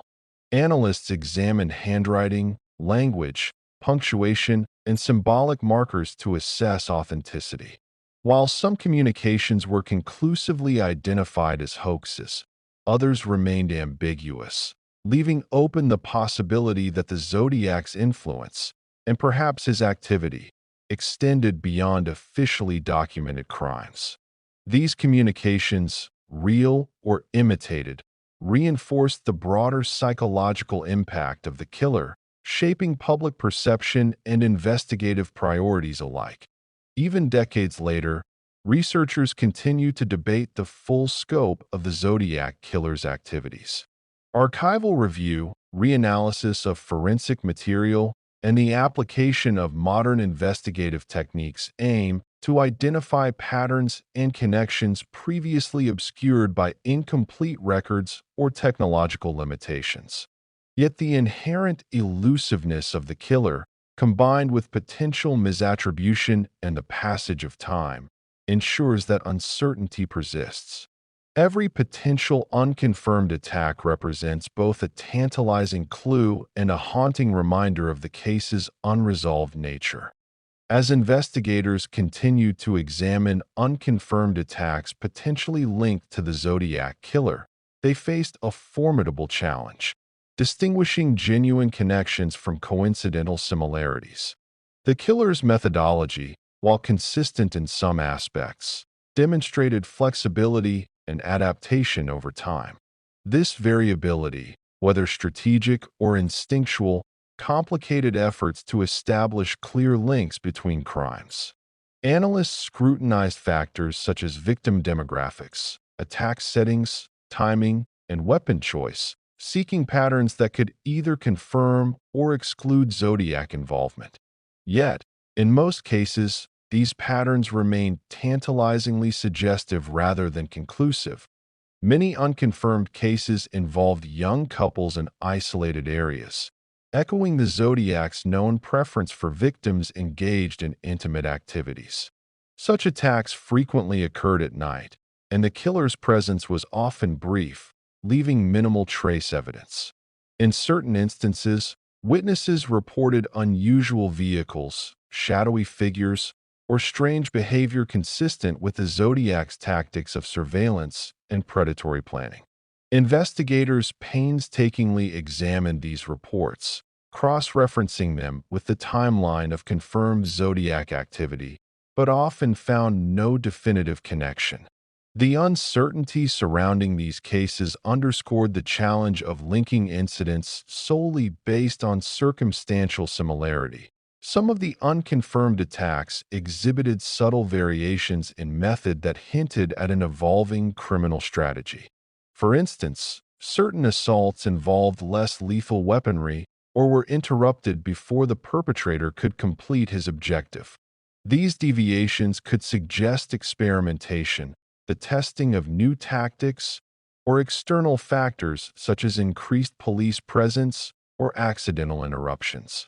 The possibility of such evolution complicates the task of profiling, as the Zodiac's behavior could not be assumed to follow a rigid formula.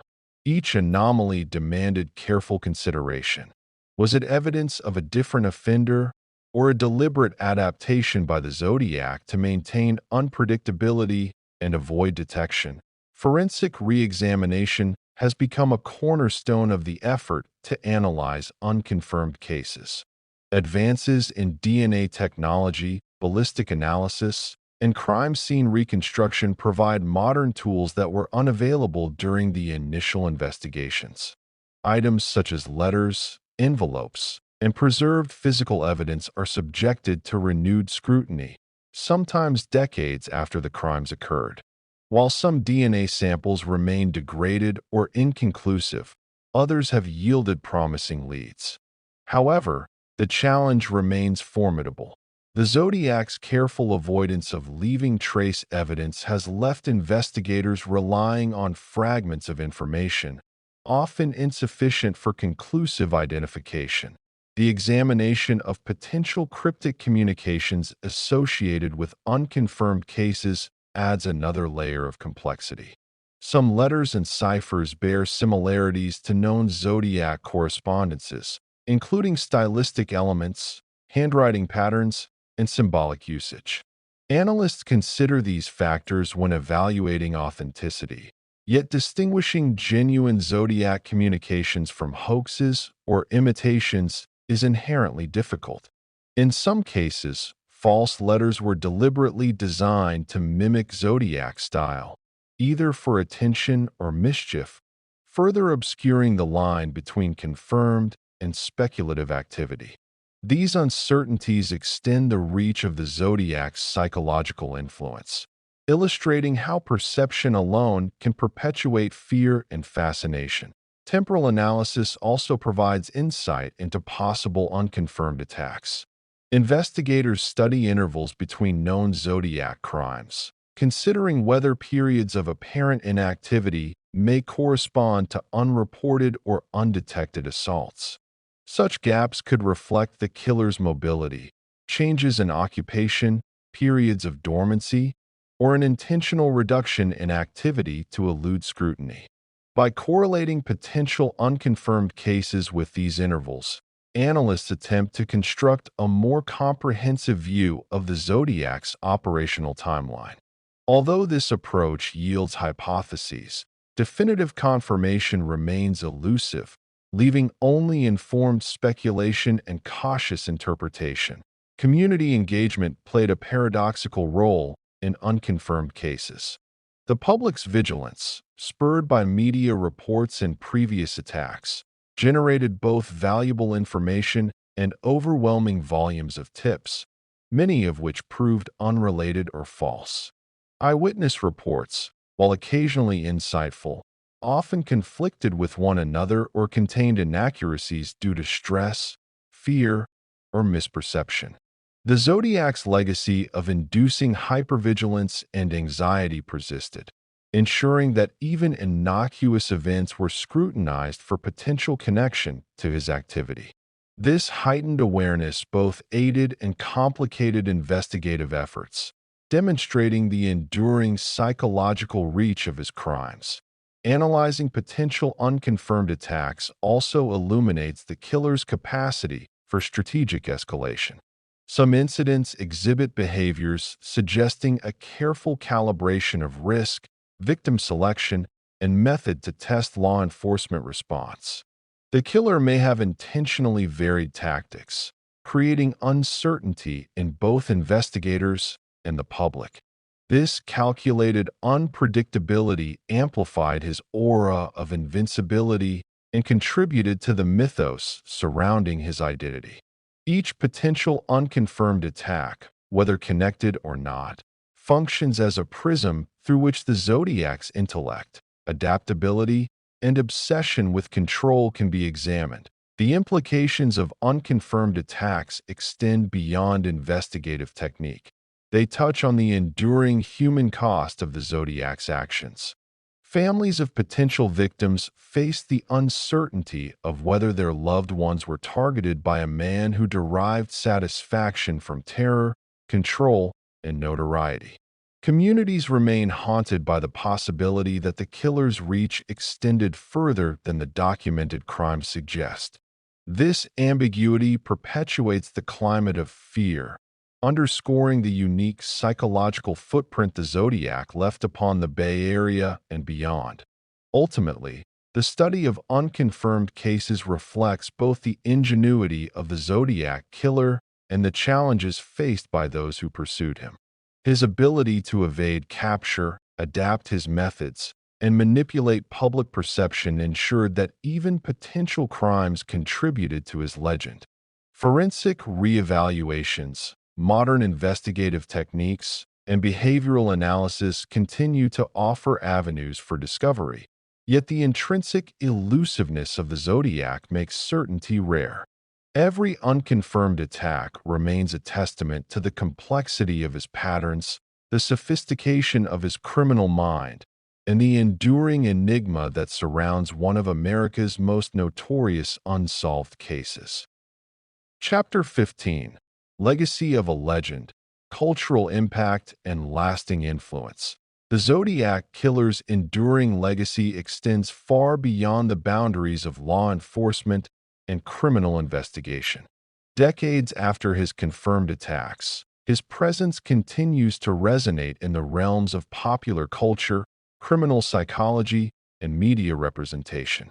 Unlike many serial killers whose notoriety diminishes over time, the Zodiac occupies a unique place in collective memory, sustained by the combination of mystery, intellect, and terror that defined his crimes.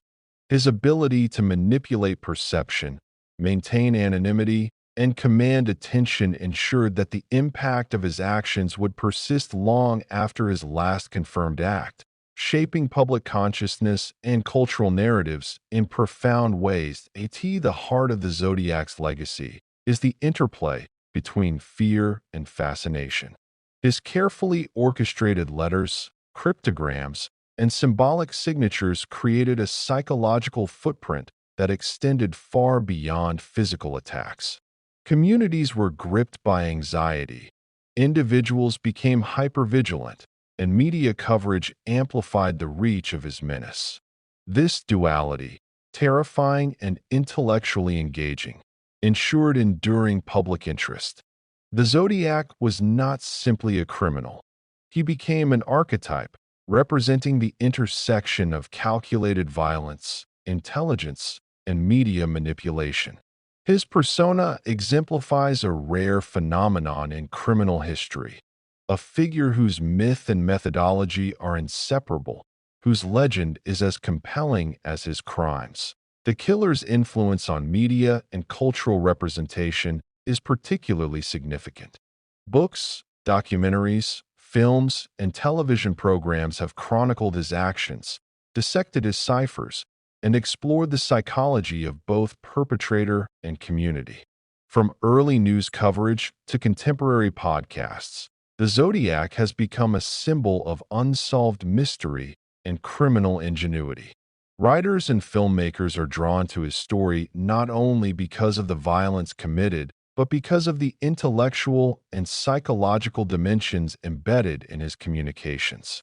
The letters and ciphers offer a narrative structure, a puzzle intertwined with fear that continues to captivate audiences. Cultural fascination with the Zodiac Killer also stems from the unresolved nature of the case.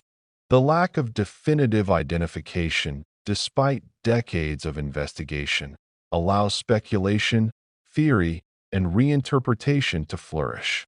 True or false, credible or speculative, every new theory contributes to the mythos, reinforcing the perception of the Zodiac as an omnipresent, untouchable figure. This uncertainty fuels public imagination, prompting amateur sleuths, investigators, and enthusiasts to revisit crime scenes, analyze ciphers, and debate suspect lists.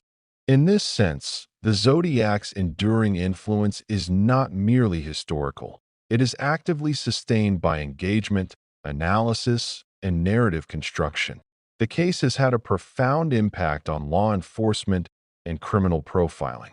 The Zodiac's behavior, communication strategies, and psychological manipulation offered a blueprint for understanding highly intelligent and adaptive offenders.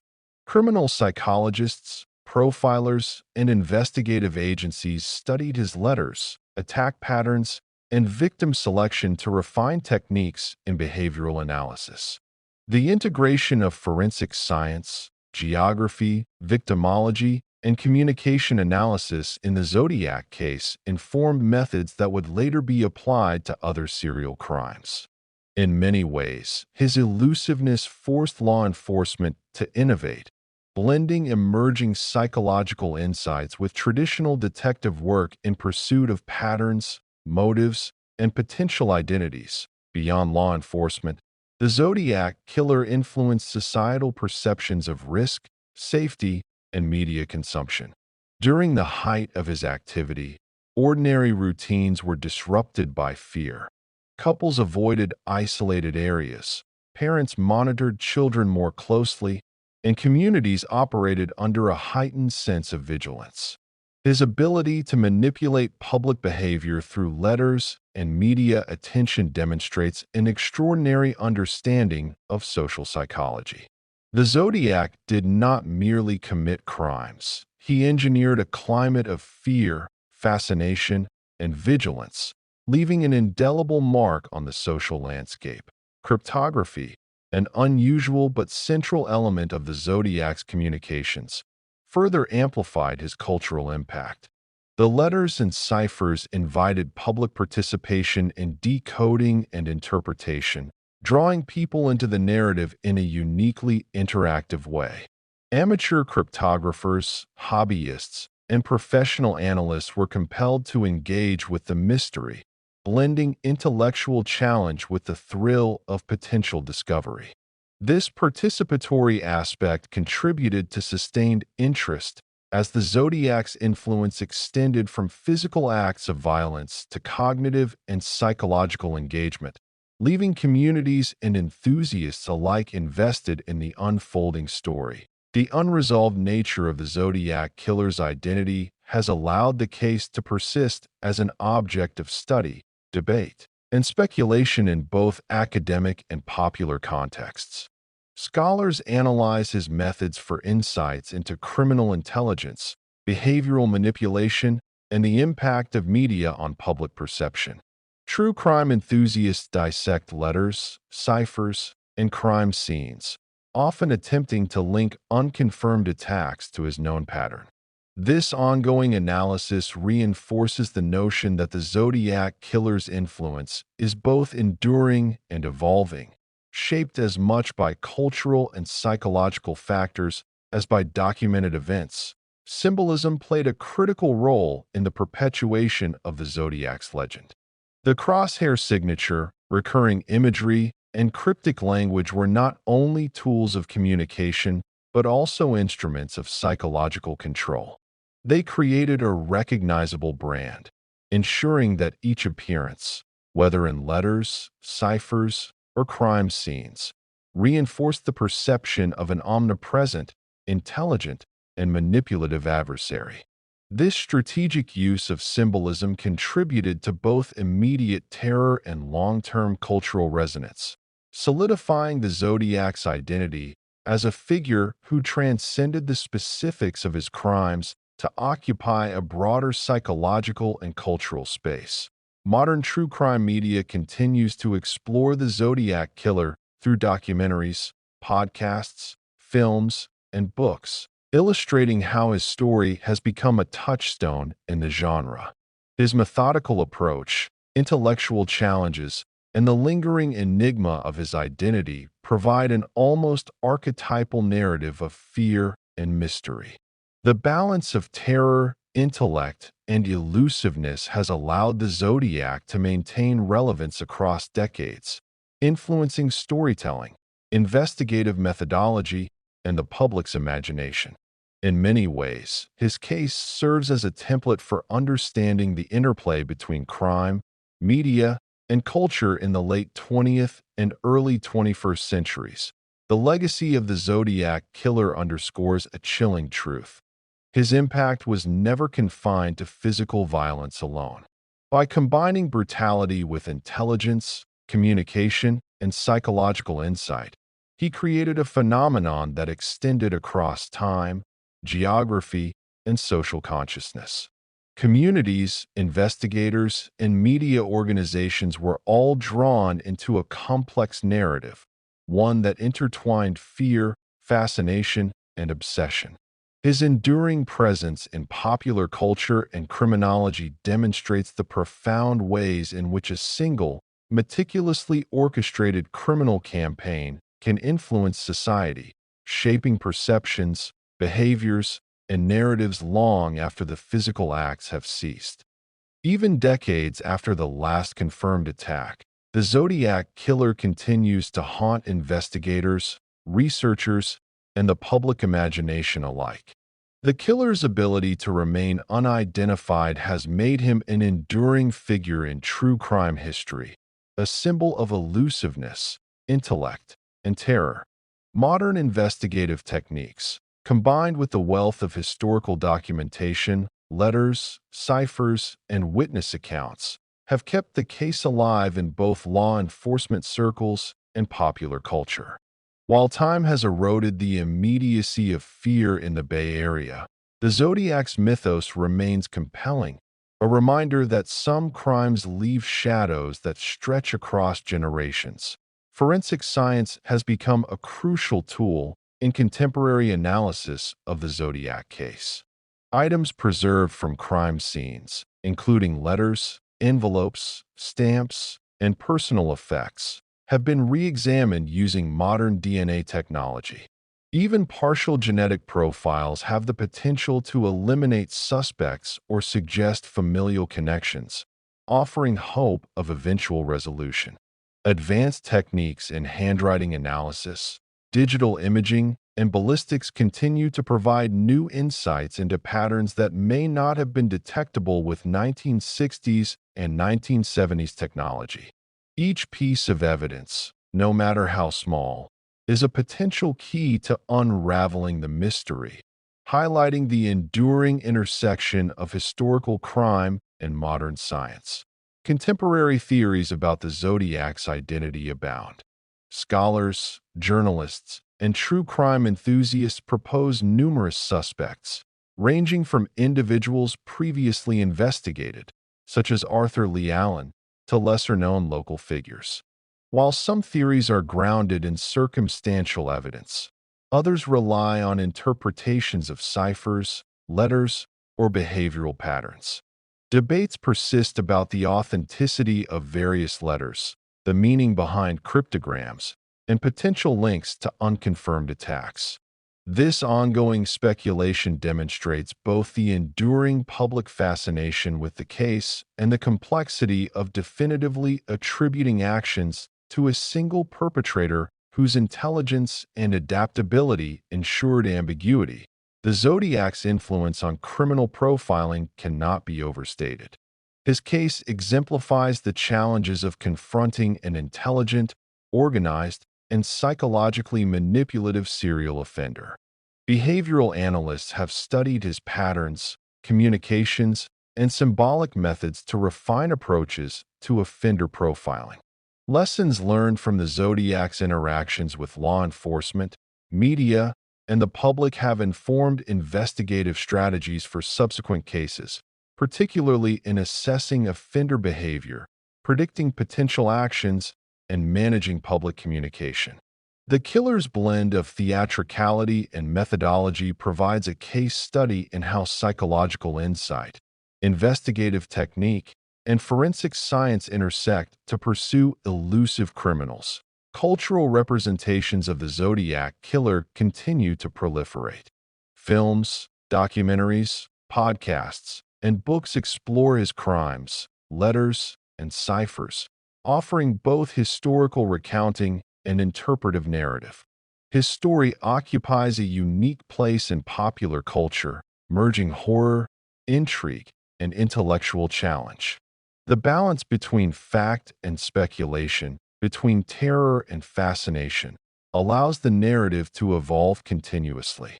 Audiences remain captivated by the enigma, drawn to the tension between the confirmed acts, the unresolved identity, and the potential for undiscovered crimes. This enduring appeal illustrates the psychological power of mystery combined with real-world threat. The letters and cryptograms, central to the Zodiac strategy, continue to invite analysis and interaction. Cryptography enthusiasts, professional codebreakers, and hobbyists engage with the challenge of deciphering both solved and unsolved messages. Each communication serves as a puzzle, an intellectual exercise, and a conduit to understanding the psyche of the killer. The participatory nature of this engagement extends the Zodiac's influence beyond his immediate actions, allowing the narrative of fear, curiosity, and intellectual challenge to persist for decades. In essence, his communications created an enduring interactive legacy, blurring the lines between crime, entertainment, and psychological study. The Zodiac case also highlights the interplay between media, public perception, and criminal behavior. The killer understood the power of publicity, using letters, ciphers, and symbolic markings to manipulate both authorities and citizens. Modern researchers and media producers continue to explore these dynamics, analyzing how fear, fascination, and narrative construction amplify the impact of criminal acts. The case illustrates how a perpetrator can shape cultural memory and public response long after the crimes themselves, leaving an indelible mark on social consciousness. Psychologically, the Zodiac Killer exemplifies the combination of intelligence, manipulation, and compulsion that defines the most elusive offenders. His meticulous planning, adaptive strategies, and ability to maintain anonymity set a standard for behavioral analysis. Contemporary studies examine his letters, victim selection, and symbolic behaviors to understand not only historical crimes, but also the broader patterns of criminal psychology. The enduring mystery allows both scholars and enthusiasts to engage in iterative exploration of motives, identity, and method, keeping the case relevant and dynamic. Finally, the Zodiac Killer's legacy underscores the limitations of certainty in criminal investigation. Despite advances in forensics, behavioral profiling, and media analysis, some mysteries remain unresolved. The passage of time, the destruction or degradation of evidence, and the killer's careful avoidance of detection all contribute to enduring ambiguity. Yet it is precisely this uncertainty that has cemented the Zodiac's place in cultural and criminological history. The case exemplifies the intersection of fear, fascination, and intellect, demonstrating how a single criminal campaign can resonate across decades, influencing both investigative methodology and public imagination. The story of the Zodiac Killer is thus not merely a record of violence, but a multi-layered narrative encompassing psychology, media, culture, and crime. His impact extends beyond his confirmed attacks, shaping perceptions of risk, influencing investigative techniques, and providing a blueprint for understanding the complex interplay between intelligence, violence, and narrative manipulation. The enigma of his identity, the intricacies of his communications, and the continuing fascination with his crimes ensure that the Zodiac Killer remains one of the most compelling and chilling figures in American history, a shadow that lingers, a puzzle that persists, and a story that continues to captivate the collective consciousness.